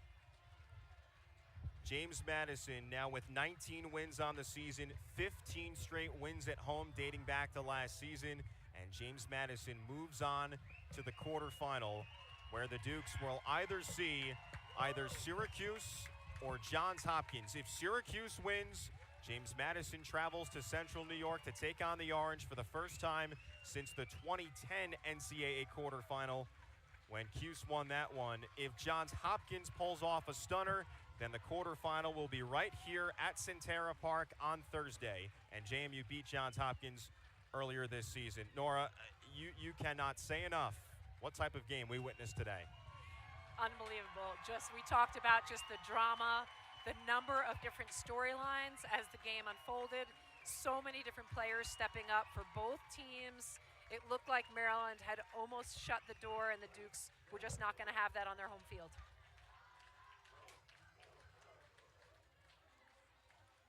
It was an 8-7 game at halftime. Seemed like it was going to be close throughout. Then Maryland pulls away by 4, and James Madison concludes the game on a 5-0 run, capped off by the unlikeliest of heroes, Caitlin McElwee, with just 53 seconds remaining. Cap Buchanan and company celebrate in the stands. Buchanan with 11 huge saves for James Madison. And the Dukes are on to the quarterfinal round for the 11th time in program history. And for the second time in 2 years, Maryland out of the tournament on opening weekend. That'll wrap it up here from Centera Park. What a game. Number 7 seed James Madison edges Maryland 15-14 to move on to the quarterfinal, either facing Syracuse or Johns Hopkins.